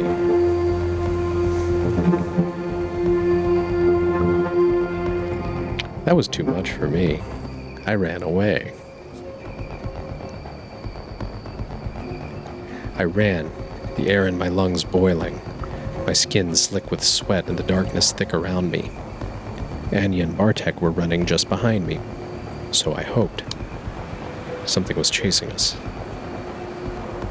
We left the shouts and gunshots long behind us, but we couldn't stop. Something was chasing us. Two silhouettes, one lean, the other bulky. I saw them in the corner of my eye as they leaped forward. At first I thought they were people, but as they leapt they got longer, smaller. I couldn't see clearly. It was dark. Sweat was blinding me, and they were hiding behind the trees. I heard howling and growling, and then I saw there were wolves chasing us. I tried to run faster, hoping that Bartek and Anya could run fast enough. I sped up, giving it everything I had. I ran like my life depended on it, and it did. I threw myself into the dense bushes. I heard panting and a snarl. Something slammed into me, and I felt a sharp pain in my arm. I got up and turned around. I looked at the wolves. They looked at me. And I just started talking.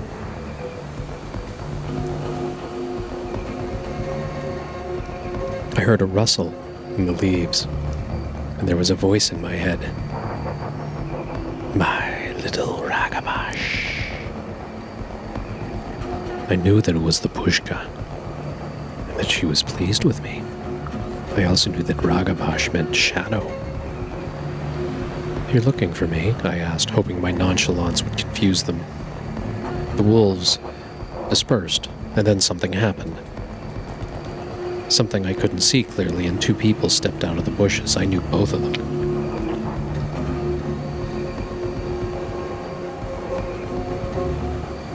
Wait.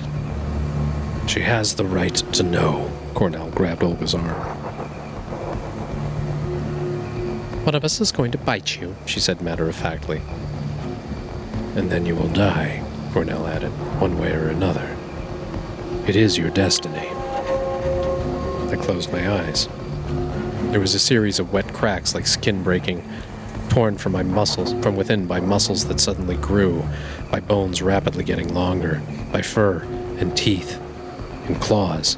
When I dared to look, I saw two 8-feet-tall monsters standing in front of me on the narrow path in the forest. I knew it. Everything finally clicked. And then there was only pain.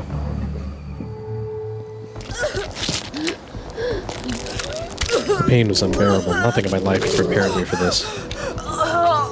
I started laughing.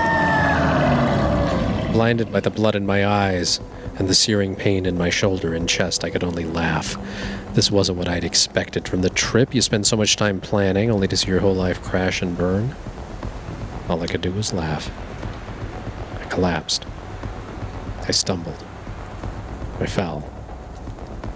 The forest caught my fall with a bed of moss and twigs. I stopped thrashing and a cold numbness engulfed me. No, I tried to get up. I punched the earth, trying to get some feeling in my hands. I gritted my teeth and tried to get up. I collapsed again. I felt so cold. There was light. I looked up. The full moon. It looked different.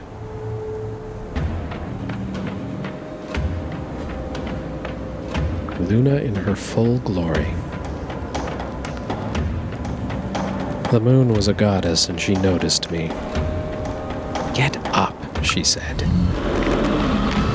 I got up. I feel good. I know that I shouldn't. But I don't remember why. I don't care. I stretch. My muscles are sore and cramped. I stretch like I've never stretched before. My arms are longer. My legs are stronger. My heart is pumping. And I feel like I've spent my whole life packed into a box and I've finally been set free. My mind is clear. Clearer than it's ever been before. I see the world in sharp contrasts of black and white, movement and stillness. I smell prey. I hear language in the hooting of owls, the whistling of the wind, and the snarling of the wolves. My fate has found me. I breathe. I feel my ribs and muscles move. The forest smells of blood and fear and excitement. I'm happy. I laugh, and others join me. We laugh and sing to the moon. Something stings me. I look around.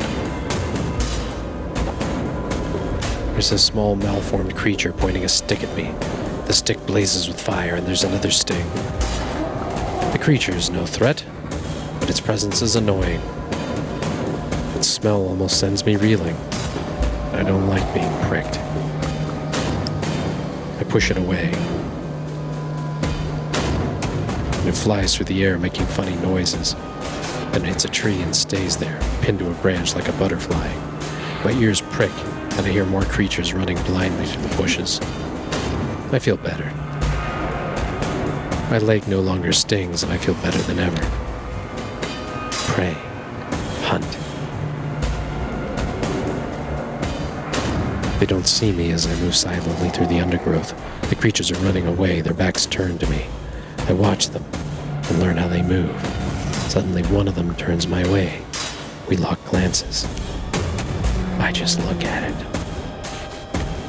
The creature curls up, shielding its face with its paws. It keeps talking, but the noises make no sense. I move on. It annoys me, but I ignore it. Piercing light burns my eyes. The creatures surround me. They seem to work like a pack. They are dangerous.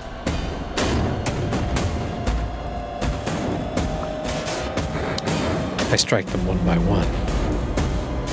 I hide in the shadows, and they are too slow, too dumb, too clueless to notice. I strike them down one by one. Some fight back. Some manage to defend themselves, but most of them don't see me coming. A new smell. The wind brings a new smell. The air tastes of fur and musk and blood. Shapes move among the trees, but they are no creatures. They're people like me. I'm surrounded by them. I think I know them. They seem familiar. It's like I met them in the past, but they were hidden. They close in on me. What do they want? I defend myself. They won't touch me. I lunge at them with my teeth bared. They jump back and laugh with delight, and we start chasing each other among the trees. I look up and see no moon, only clouds and tangled branches. Something changes. And I realized how tired I was. I stumbled. Darkness. Nothing was okay. The night sky was full of stars. I opened my eyes. The forest around me was thick and dark. The tree trunks, wrapped tightly in dark-leaved ivy, were covered in ripples of lichen where the vines hadn't taken hold. The thorny, leafless bushes at their base were overrun with nettles. The fungi radiated with a ghoulish, sickly green light. Dark, sponge-like mushrooms clung to the fallen trees. Something was wrong. I looked down and saw my hands covered in a dark substance. I was naked. A sticky, glistening film of liquid clinging to my skin. In my face, in my hair, blood. I crouched down and planted my palms on the soil, my eyes darting back and forth. I was being watched. I knew what was coming. I remembered my dream and slowly lifted my eyes. There was a severed head right in front of me. I winced and touched it. Overcoming my disgust, I gently touched its wet hair and watched as the head toppled over. The face was contorted, the eyes bulging, the mouth open as though the head was still struggling for air. I recognized the face. It was one of the hunters, the one that tried to stop me. The head watched me with reproach. I screamed. No! I let out a long, blood-curdling scream. The night swallowed it. The bushes rustled. A moment later, I saw Cornell coming out between the trees. He looked at me, at the head, at my face. He came closer and squatted beside me. This is what we were trying to tell you. His gray eyes smiled. See? You're a werewolf. Everything faded to black.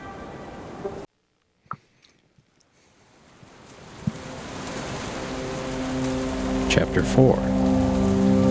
Lost in the Woods. The heart of the forest.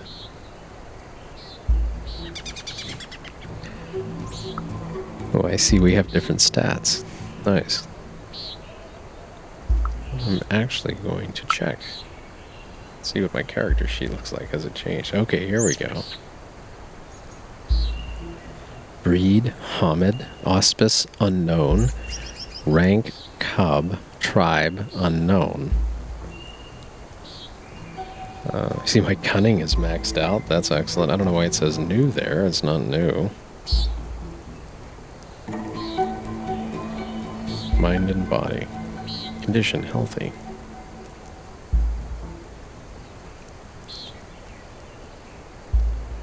Bartek is sympathetic. Family. It's complicated. Olga is sympathetic. Really? I guess that just means it's changed.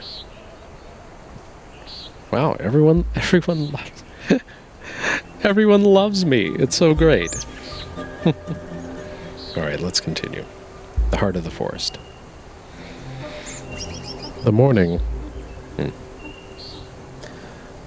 smelled of safety, fur, earth, and the forest.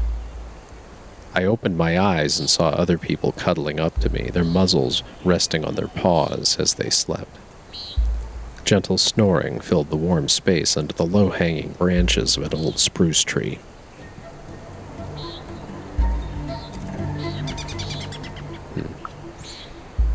We're gonna keep it on the down low here.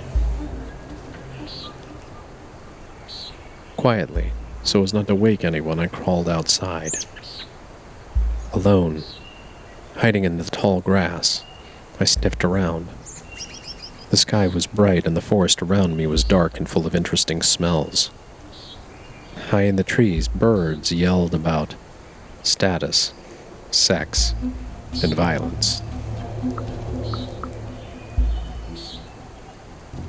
Something was wrong with that picture. My brain wasn't working as it should. The smells were too strong. The grass was too tall. There was a quality I couldn't recall that was missing from the view in front of my eyes. A creature stirred in the bushes nearby. A tall, dark silhouette. A strangely familiar smell. I tensed up.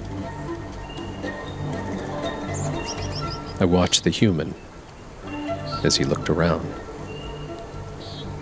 Maya, there you are, He said when he noticed me. it was time to get out of there. I spasmed. A feeling like a cramp or a spasm surged through me, and everything changed. I was Hamid, the human form. My body started resetting itself to the familiar shape, and it hurt. Bones broke and fused again. Muscles and sinews moved under my skin. I cried and I thrashed. Then, panting and sweaty, I was Hamid again. I hit the ground with my bare ass. Colors exploded. The morning breeze became cold, and I shivered. I looked up.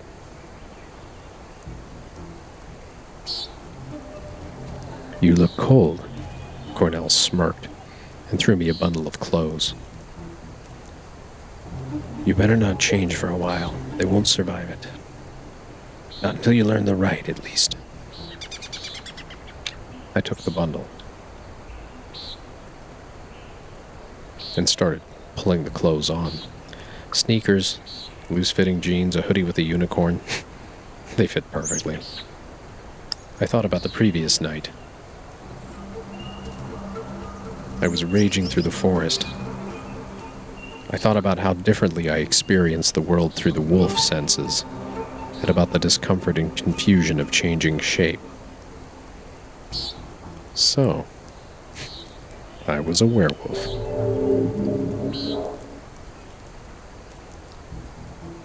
There was no denying it.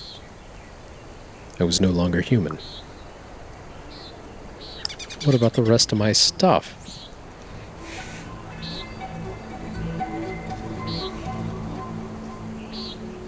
I could use a phone and a wallet. I remember having them on me yesterday. I laughed bitterly. Before I met you all. You can track them down. Your sense of smell will be better than it was before. But later. Now, we need to talk. We just stood there for a moment, comfortable in silence. I was wondering how one usually learned that they were a werewolf. I asked Cornell about his story. So, how did you become a werewolf? I was born a werewolf, it seems, he answered. That was not what I meant. Oh, I mean, when did you... I hesitated. You know, change. Oh, that. I was serving in Afghanistan. There was an ambush. Stuff happened. Be nice. I'm sorry, it must have been hard.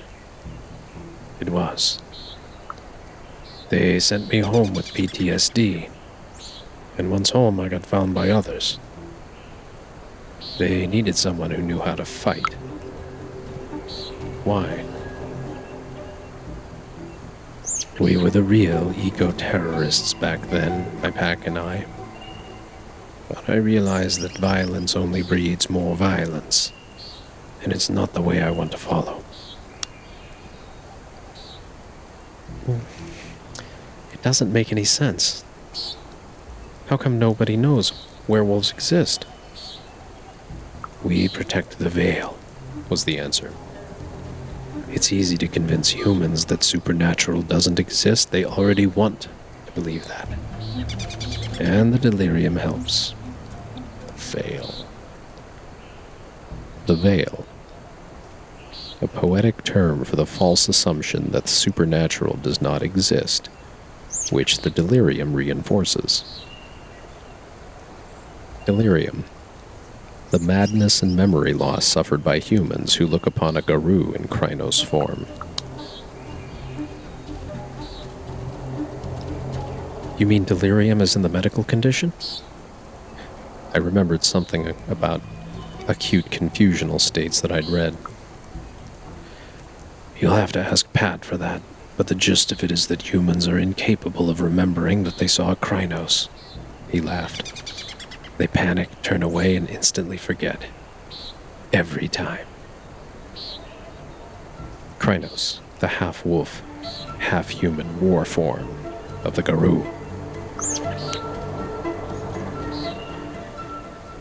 Then I realized something important. The wolves had awoken. The clearing was full of them. Fuck.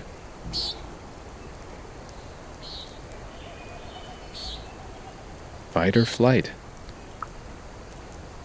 The wolves were closing in on me. They weren't really wolves, were they? They were werewolves. Like me. Denial, escape, acceptance, cooperation.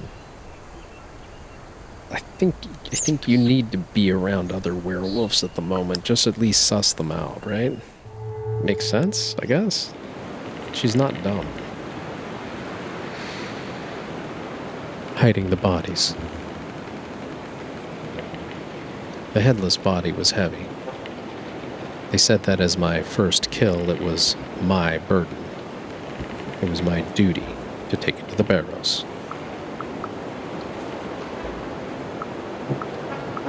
Yeah, I can't choose that last one because I don't have any more willpower. I didn't want to do it. Yeah, I didn't want to do this either. I don't want to do this, I said, as it slipped my hands again. You have to balance the death you cause with your achievements. Cornell looked me in the eyes. That is the path of the Garou. He accompanied me, carrying the severed head in a bag. The others stayed behind, covering the tracks. I focused on the walk. I didn't want to talk or to think, for that matter, not about the person I was carrying, or rather, trying to carry. It was just a thing. I needed to transport it from point A to point B, that was it. But the body was too heavy. I was tired and hurt, and I just couldn't do it anymore. I looked at the body, and I really wanted to say something, but I choked on my words. I curled up into a ball with my arms around my head. I couldn't. I can't, I said. And it was the only thing I could say, louder and louder, until it became a shriek. I can't! I can't! I can't! I can't! Cornell sighed and kneeled beside me. You're a werewolf. Gaia's soldier. There's nothing you can't do. Get up. We have a world to save, and you have a destiny to fulfill. Gaia, the earth, in both a physical and a spiritual sense. The mother goddess. He was right. I took a deep breath. I was here for a reason, and I had things to do. I changed. Suddenly, I knew what to do. I don't think she should change. She's going to ruin her clothes again. She's probably going to need those.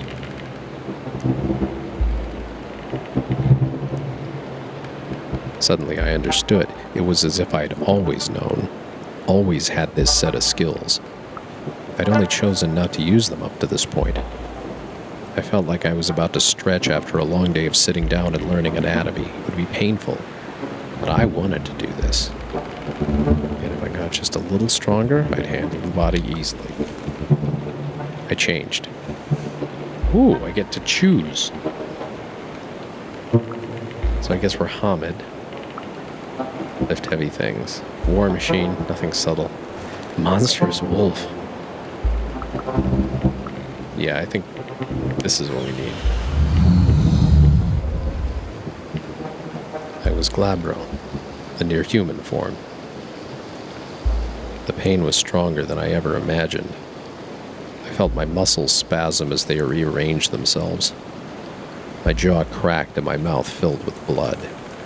I clenched my fists and claws drove into my palms. I screamed. When I rose, panting and sweaty, I was more than human. I was glabro, wolfish, strong, scary. Glabro, the near-man form of the Garou. It hurt. More than I expected.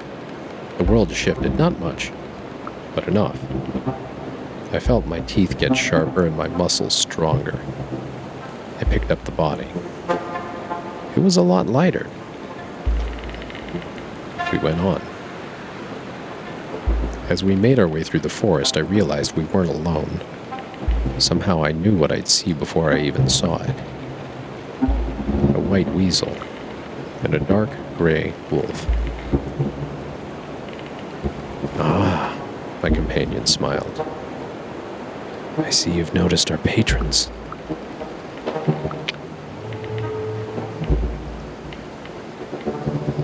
Yeah, we know each other, I said, remembering my dream.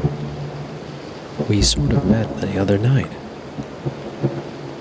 The two animals stopped in front of me in the middle of the path. We have come to teach the Wukab, said the wolf. She smelled of ash and tears. Was I hallucinating?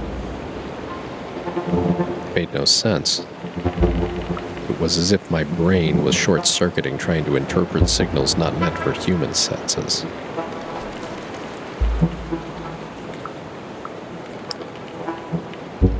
Was it really a weasel? It flickered, as if it was just a projection on a broken screen. One moment, an animal. A moment later, just an idea.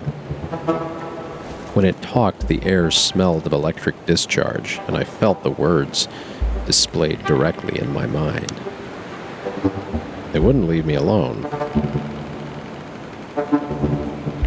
The weasel circled me, and before I knew it, I could feel small claws on my leg, and then on my back, and then on my arm. It smelled of musk and electricity. And then it bit my ear.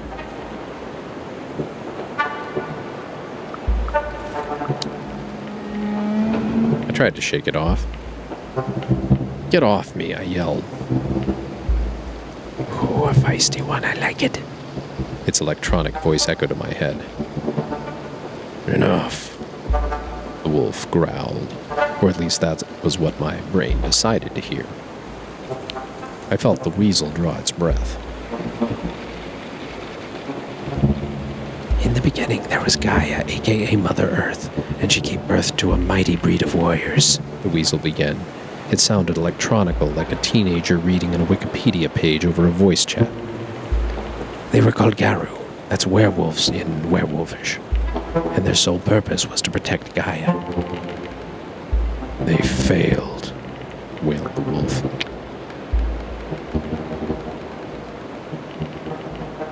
There was danger everywhere, shrugged the wolf when I looked to her for advice. When time began, Gaia released 3 primal forces upon the earth. The Weaver, the Wild, and the Worm, the weasel continued. The Wild was the untamed force of life and creation. The cold, ruthless Weaver gave structure to the world, and the Worm destroyed what needed to be destroyed, creating balance.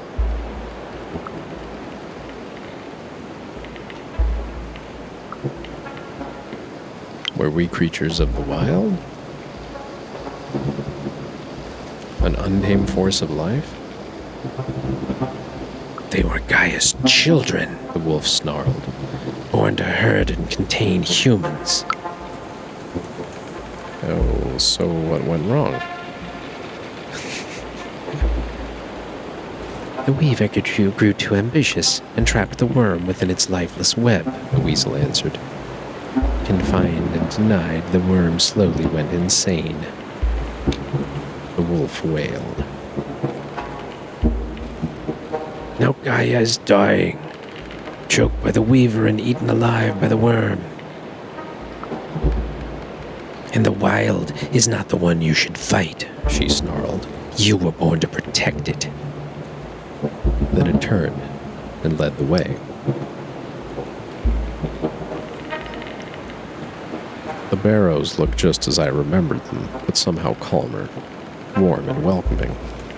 Cornell kneeled near one of the mounds, put his hand on it and whispered a few words. I saw the ground open slowly, like a mouth in the earth. I sighed. Let's do this. We put the body in the hole. We took the severed head, and the body I'd wrapped up in sheets and put them in. It closed slowly, and I could swear I heard the trees nearby sigh in anticipation. The wolf howled, and I could feel the hair on my hands rise. Welcome to your new life. The talking white weasel grinned. We have something else to show you. I ran with them.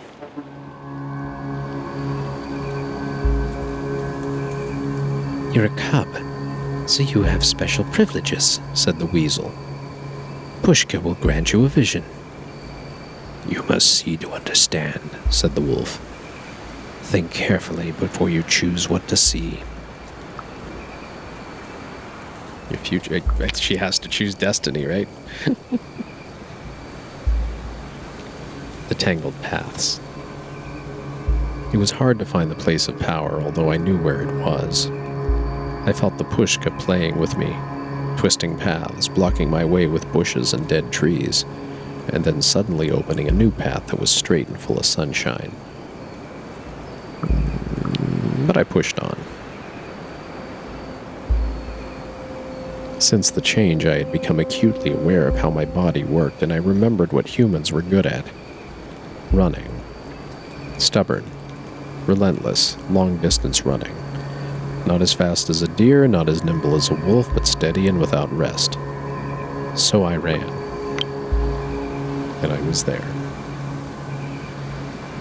There it was, the place of power. Stones in a circle, old apple trees, buzzing in the air. I opened my mind to the buzzing. The tangled futures. I opened my mind. There's a swirl. It starts deep within me and then it expands. Everything is in motion and there is no center anymore. I see a forest where wolves hunt. Some of them alive, some long dead.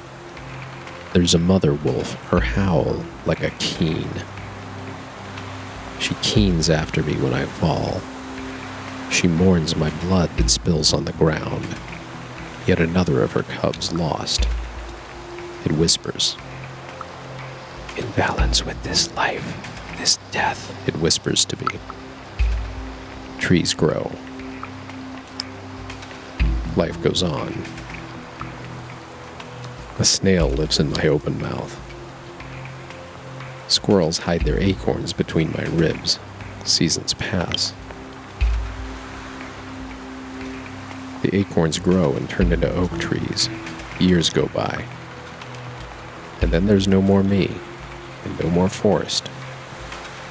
There's only us. Us working together. Hand in hand, clearing the falling trees, protecting the standing ones, healing the damage, building the roads, breathing the air, hiding under the trees from the burning sun. Talking. Reasoning. Living. A wolf is keening in the forest.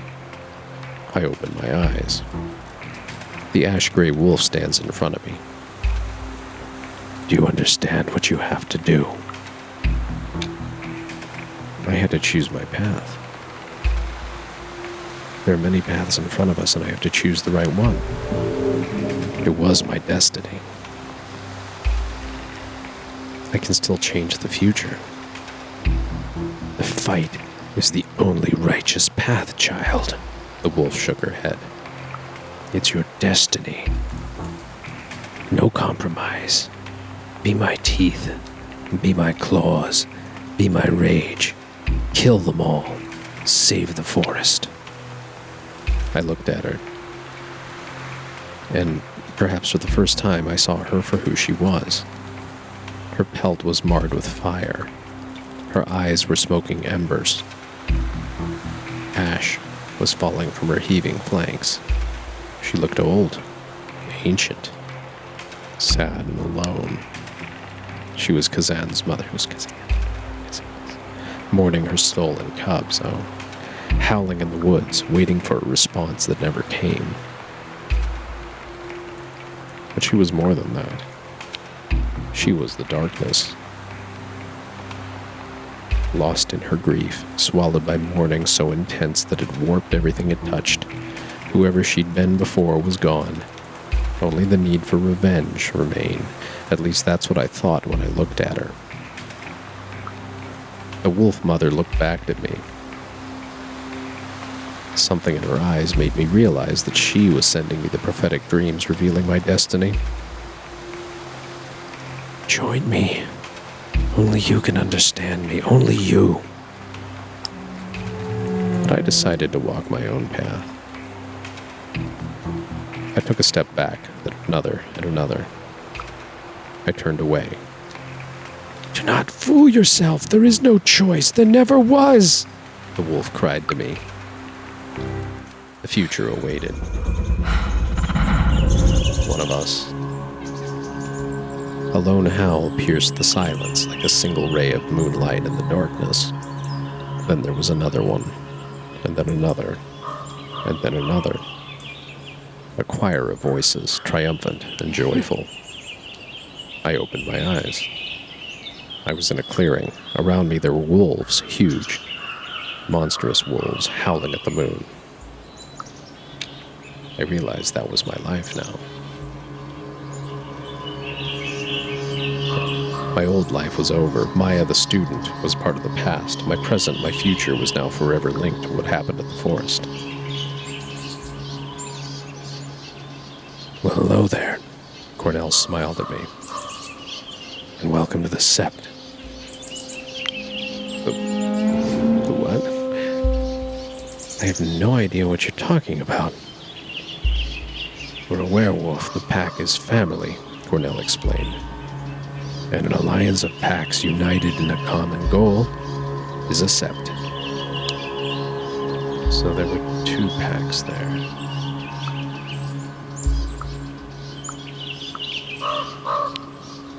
I looked at Cornell. A great gray-eyed wolf changed into Cornell, and soon Pat and Kim joined him. We're the Winter Weasel Pack, said Kim. A white shadow settled on Pat's shoulder. I smelled musk and electricity. I looked at Olga. 3 of the monstrous wolves changed. Olga and Lisa stood up, human-looking again. Their crow clothes rumbled. A yellow-eyed wolf by their side turned out to be Daniel. We are the pack of the Morning Wolf Mother, said Olga. They smelled of ash and tears, and for a moment I saw the wolf spirit among them. We're all Gaia's soldiers, said Cornell. In that we have no choice. But we can choose whom we fight alongside. War. That didn't sound safe. Is this war necessary? I asked. Doesn't exactly sound safe. It's not. But if the worm wins, we'll all die anyway. The name of the enemy reeked of decay and burning oil. War's not safe unless you know the trick. Pat smiled. The trick is to make the enemies die first. I had so many questions.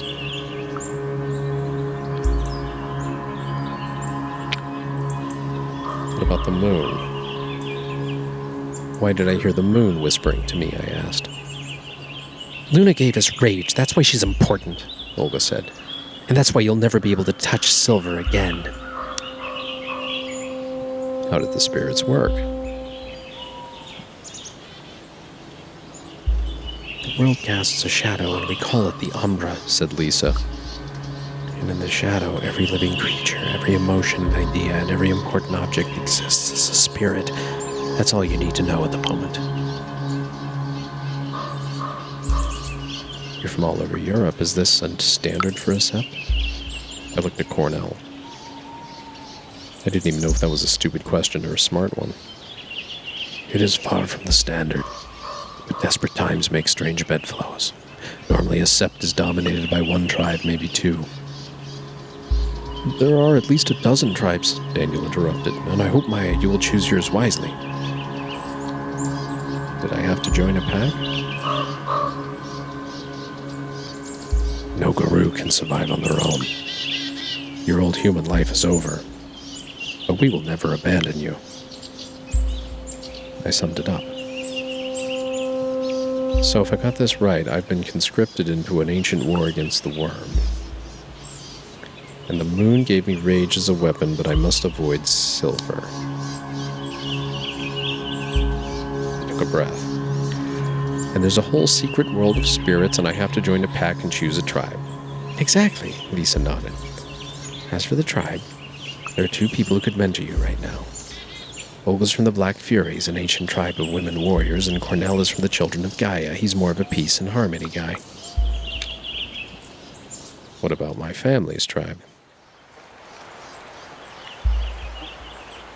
The shadow of Fenris. Lisa winced. Daniel sighed. Olga shook her head.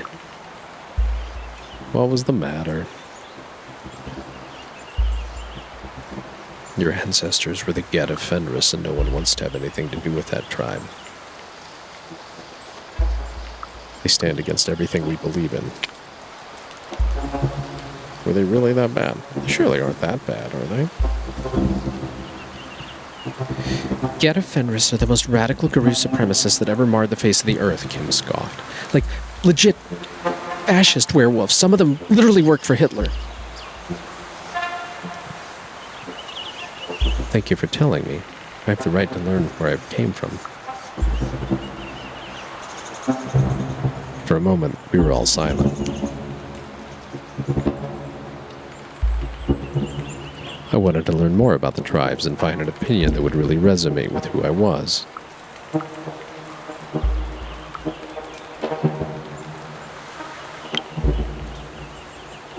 I talked with Pat.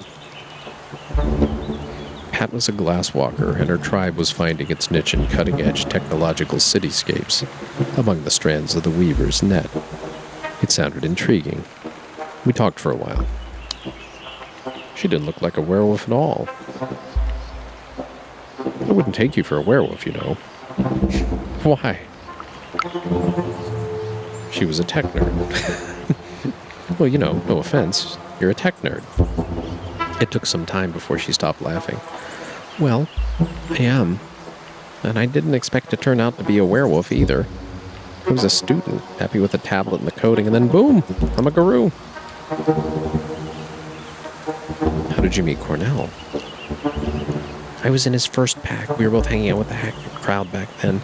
When things went south and he disappeared, I found them. Well, what happened exactly? Our pack was decimated strictly because we were following Cornell's plan. And she still followed him. Both learned a lot, and we have a good working relationship. You know, he's stunning. He makes a great impression the first, 5th, 10th as well, but he's not a leader, if you know what I mean. I didn't. Well, a true leader puts his pack first and himself second, and well, Cornell makes great first impressions. What was she doing in the forest? You're basically a city dweller. All glasswalkers are. It's our natural habitat. I feel out of place in the forest. But the Pushkas are home. Maybe you're home. And suddenly I realized we had less in common than I thought. I'm more of a city girl. We use the weaver to fight the worm, and the forest is not the weaver's domain. And I happen to be quite fond of humanity. They have great potential. How did you get a spirit patron, anyway? How did you get Winter Weasel to be your patron? I caught it. Or rather, I made sure it would have more to eat with me than alone. That's how you catch weasels. Was it a forest spirit? I think it's a weasel, so it gets accustomed to live where there's food, and right now it's the city. It hunts electricity spirits these days and feasts on them. I had to think it over.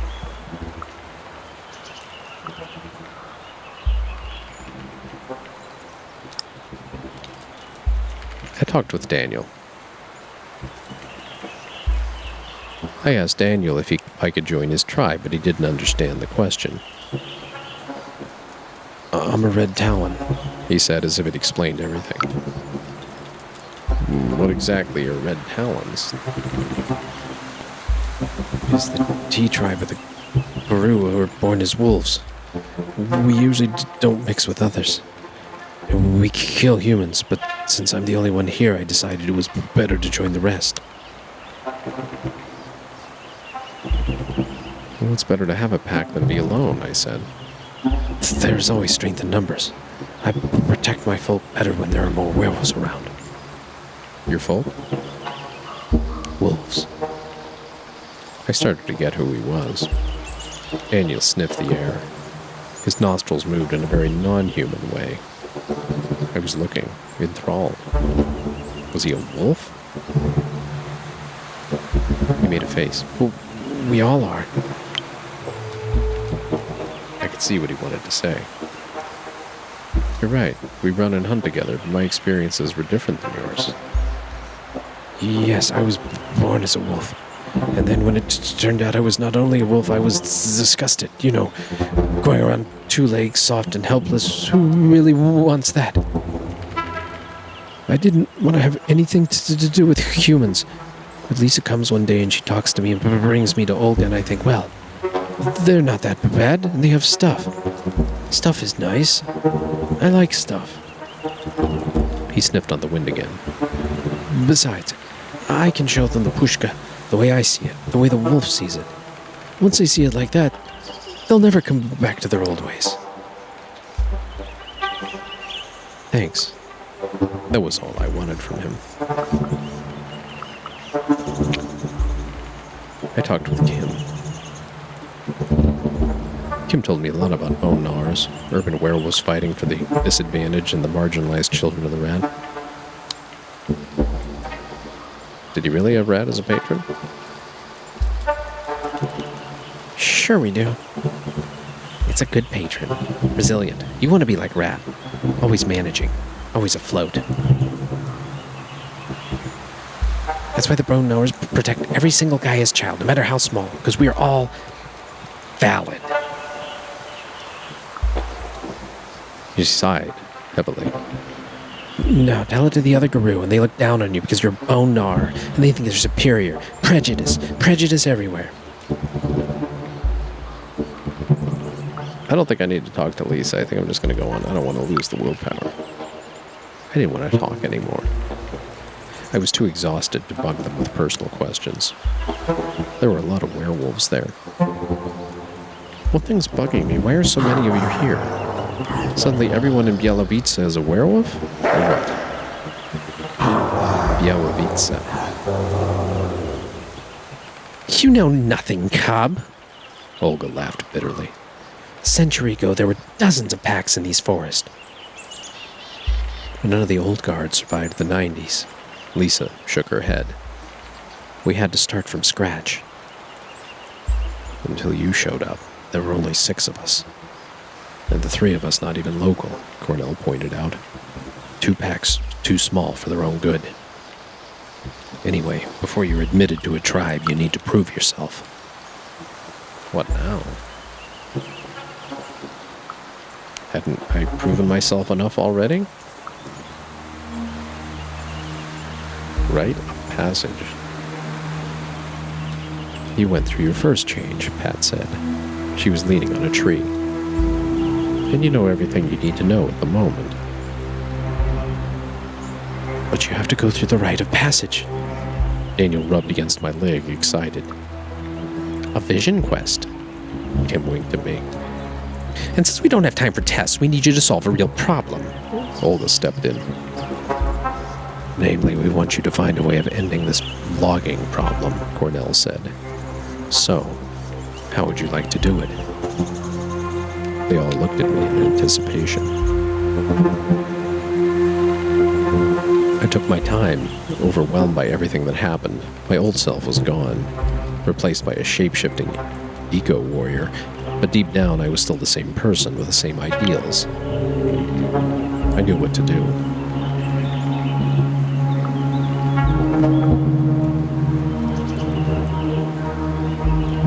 We have to push the loggers. We had planned to expose the loggers. We should frame the loggers. I'm just saying expose. I think it's more like to frame them. Although that could be the cunning path. She also loses rage. I don't know if I want to keep rage.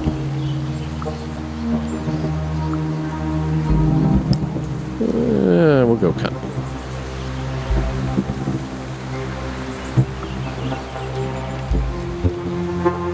The loggers need to see what happens when they cross the line, I decided. We just need to help them to cross it. Lisa rolled her eyes. You're all blind and ignore our most powerful ally. There are many ancient spirits in the Pushkin. We should talk to them. I continued with my plan. I will lure the loggers to a protected area and record what they're doing. When it hits the internet, the authorities will have to ban the logging. Pat grinned. I know exactly the place you need. Dano beamed. Spoken like a true Rakabash. You were born under a new moon, weren't you, Maya? Oh. Ragabash. Those born under the new moon are cunning tricksters and unconventional tacticians, questioning tradition to find the wisest path. Nice, I like that. How did he know?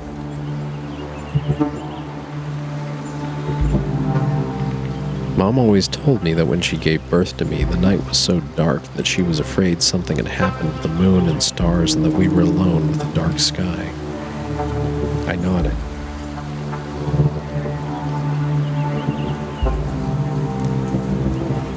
You're right, I nodded. How did you know? Guru born under the new moon are tricksters and questioners, just like you and me. We're the most cunning of them all, she winked. And our path is a perfect mix of glory, honor, and wisdom. Your place in the werewolf society will be determined by your renown. You can earn glory through defeating mighty enemies and succeeding at dangerous quests. You earn honor by following your moral imperative and upholding the laws of the Guru. You earn wisdom by acting efficiently and thinking well before you act. Your renown will change as you play, contributing to Maya's legend among the Guru. No pressure at all. Olga must have sensed my confusion. Come on, we have a lot to discuss. And we have to find your phone and wallet. So I followed her. I had to tie up loose ends with my old life.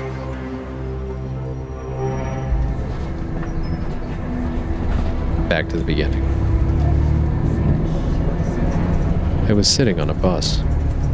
The sun streaming through the windows is making it hard to see. The narrow road cuts through a dense old forest. My mind wanders. I remember doing something important. Walking among the trees, looking for something, losing something I loved, gaining something unwanted. But then I'm fully awake and the memories scatter away. We're almost there, says Anya. I did some searching. She looks at me from over her phone. And this place is amazing. The last primordial forest in Europe. I'm excited to be here. That's weird. I know, right? I'm not able to finish. I start to cough. I spit blood. My throat is sore. My lungs hurt. I need to stop the bus. I get up to shout at the driver, but feel something sticking at my hands and torso. Something stopping me. Spiders. I'm crawling with small spiders. Thousands of them. Weaving their cobwebs around me, around the seat, around everything. I fight. But they're too small and there's too many of them. and after a few seconds I'm covered in cobwebs, unable to move. There's a hiss. And slowly, a long, dark, bloody shape comes out of Anya's eye socket, pushing the eye out. A black snake that reeks of rotten meat, acid, and oil. Don't fight, Maya. You're already mine. Just like your grandpa. And then it kisses me.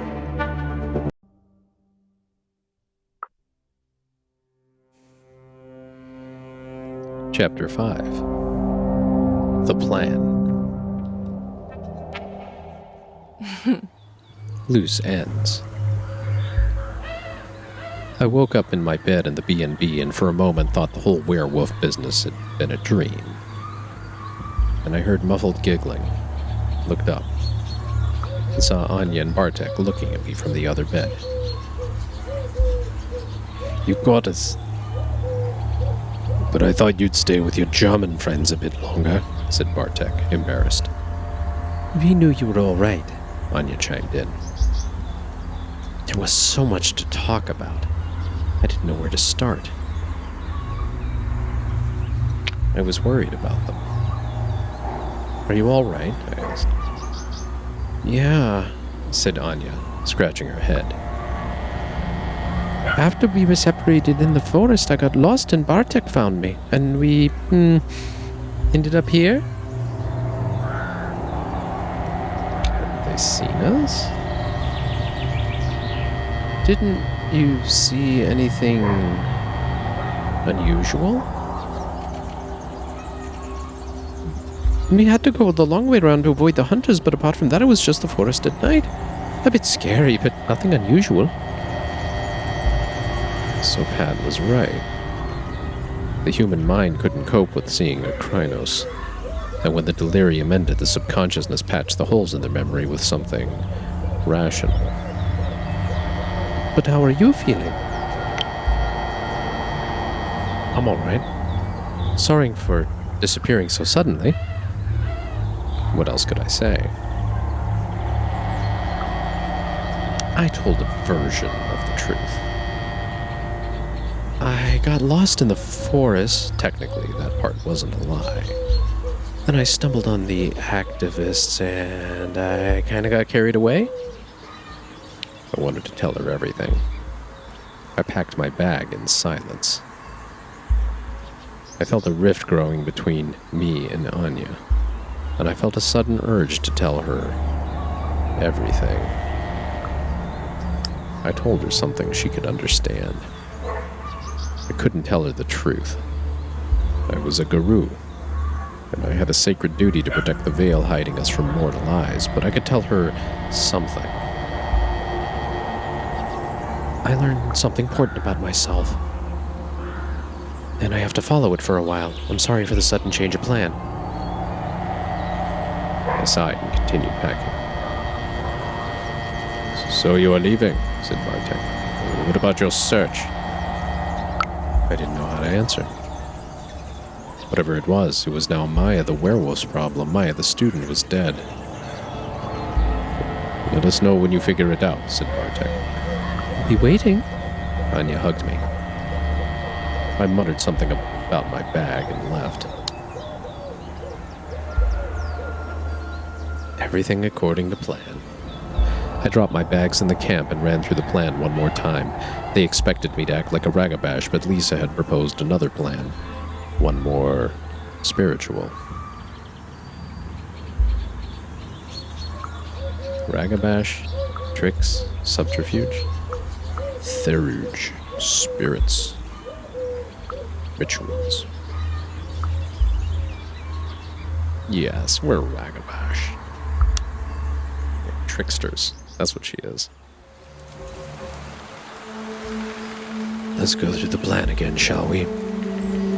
Cornell looked at me with those gray eyes of his. The plan was simple. Trick the woodworkers into entering a strictly protected reserve and cause an incident with international repercussions. It was war. It was necessary. It was fun. Oh, it's fun. Come on. I had fun making people do things I wanted them to do and pulling strings. When I told Lisa I needed to sell some bullshit to the loggers, she smiled. I'll give you a package for them that'll let you get closer and throw some words around, she said. I added some extra kick to it to make them more reckless. She handed me the bottles.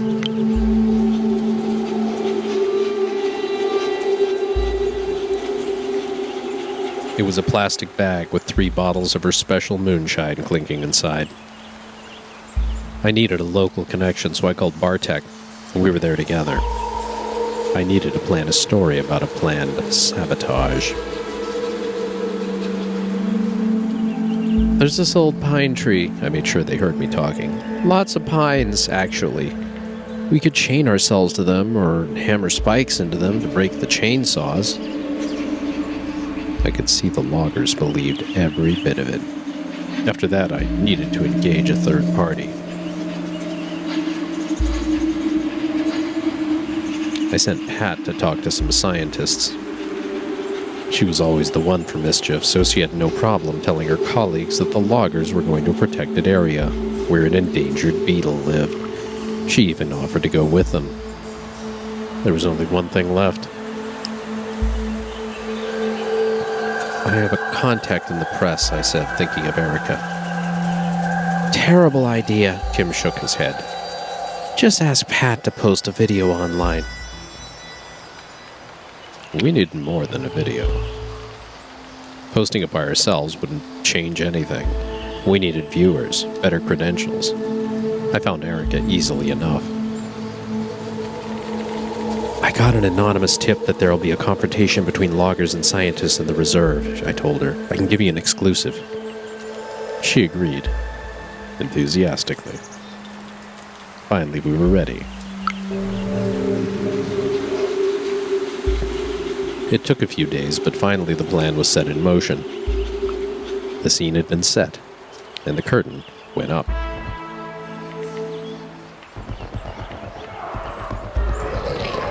The defecation hits the oscillation.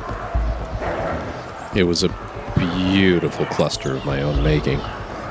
They cut down 2 trees before the scientists arrived, and the whole place looked like a battlefield. I was so proud. Eric and I were hiding behind the bushes, watching the scene unfold. Pat was nearby, waiting for my signal. I nodded at Erica. Erica was watching, her eyes gleaming. I nodded at her and she started recording. One of the men was yelling at the scientists. We're doing you a favor cutting down these woodworm-infested trees. There are no spruce bark beetles here, the scientist shouted in outrage. This is one of the last habitats of Bupestros splendus, the most magnificent of the European woodland beetles. You won't tell us what to do in our forest, the logger pointed his finger at the scientist.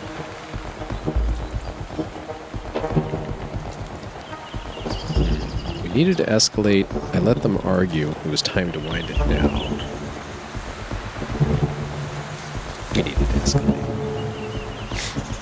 We needed to escalate the situation a little more. It's not your forest, I barged into the scene.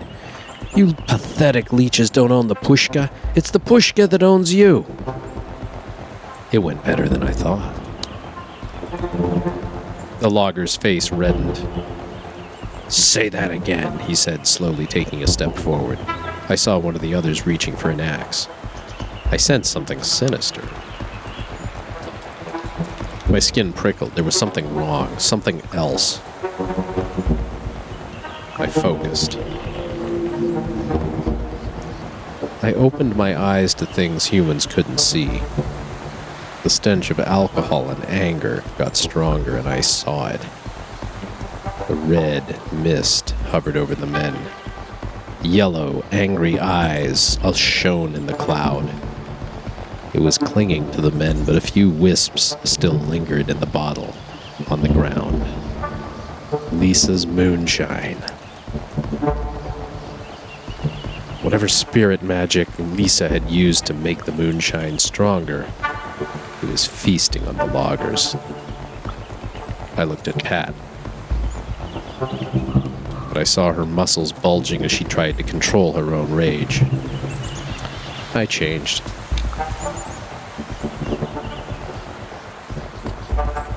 See,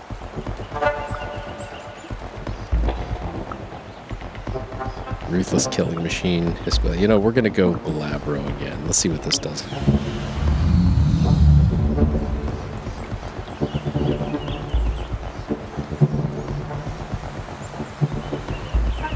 My muscles spasmed and rearranged themselves. My jaw cracked and my mouth filled with blood. I clenched my fists and claws drove into my palms. Panting and whimpering, I changed. I was more than human. Wolfish. Strong. Scary. I took a deep breath and loomed over the logger. "What do you think you're doing?" I asked, snatching the axe from his hands. I threw it aside with all my might, and it disappeared among the trees. "Hey!" They looked at me angrily. That was when I noticed the wolf mother watching me from the trees. I blinked, but she was still there. No one else seemed to notice. "You don't really want to attack anyone here, do you?" Erica pointed her camera at the loggers. Not on top of coming here illegally to destroy the habitat of a highly protected species." I let her talk. I just stood there, casually flexing my biceps. "For fuck's sake, they're just beetles, insects. What's wrong with you people?" And cut. Erica grinned. "Let's get out of here. I've got everything I need." In the end, the recording was ready. In the evening, the recording was ready. We sat with Erica and Pat, watched the edited recording one more time, and then uploaded it. It was time to bask in our victory, and a victory it was. Thousands of comments, tweets, clips from the stream circling the internet, GIFs. We celebrated all night long. Lisa poured her special moonshine into small glasses. Special moonshine? "What's in it?" I asked. "The loggers almost fucked us up." "I bound anger spirits to the distillation column," she shrugged. "It's safe for us. Gives it a nice kick. But I didn't know how humans would react." The others seemed okay with it. I let them drink and just enjoyed the evening. It was a good night. A moment of triumph. I couldn't wait for the Sept meeting that morning. Creating bad PR for the loggers was my rite of passage, and I knew that I did great. I couldn't believe that I made it so far. We met soon after the sunrise, on the same clearing where I woke up for the first time as a guru. Lisa looked at us all and smiled. Our patrons were looking at her expectantly, so she stepped toward the center of the clearing. "I am the Tharuj of this Sept, and I'm here to make sure we do things the right way." I held my breath. She turned to me. "Maya, come forth. Are you a cub who seeks recognition as an adult?" I answered, "I am." "Are you an applicant to a tribe?" I confirmed. "Who speaks for the cub?" "I do." Pat stepped forward. "I'm an electric beetle of the Glass Walkers, Ragabash of the Winter Weasel Pack. I observed the cub on her mission, and I'm here to tell the story." Electric beetle, really? But they all have secret werewolf names? I shook my head, thinking the whole thing had cult vibes. "Has the cub passed her challenge?" "Of course I did." "She succeeded. She fought bravely against overwhelming odds, and she's succeeded." Lisa turned to me. "Have you chosen your name?" Oh, my new secret name. I remembered my grandfather talking about his old friends. He never used their real names. They were always Thunder or Gray or Needle. I always thought it was some sort of war thing. Now I wasn't so sure. How to capture my whole life, my aspirations, my personality, and my heritage in one name. I cleared my throat. Pine. Iskra, which is Polish. Iskra, yes, I like that. Iskra. My new name is Iskra, a spark, I answered, thinking about how sometimes great fires start with but one cunningly placed match. As for the tribe...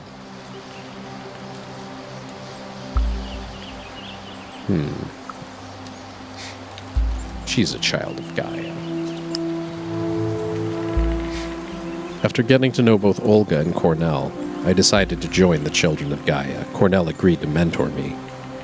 Only one thing remained to end the ceremony and make me a full-fledged guru. I had to join a pack. Morning Wolf Mother or Winter Weasels? Let's see what we are with either of them. Morning Wolf Cautious, Winter Weasel Neutral.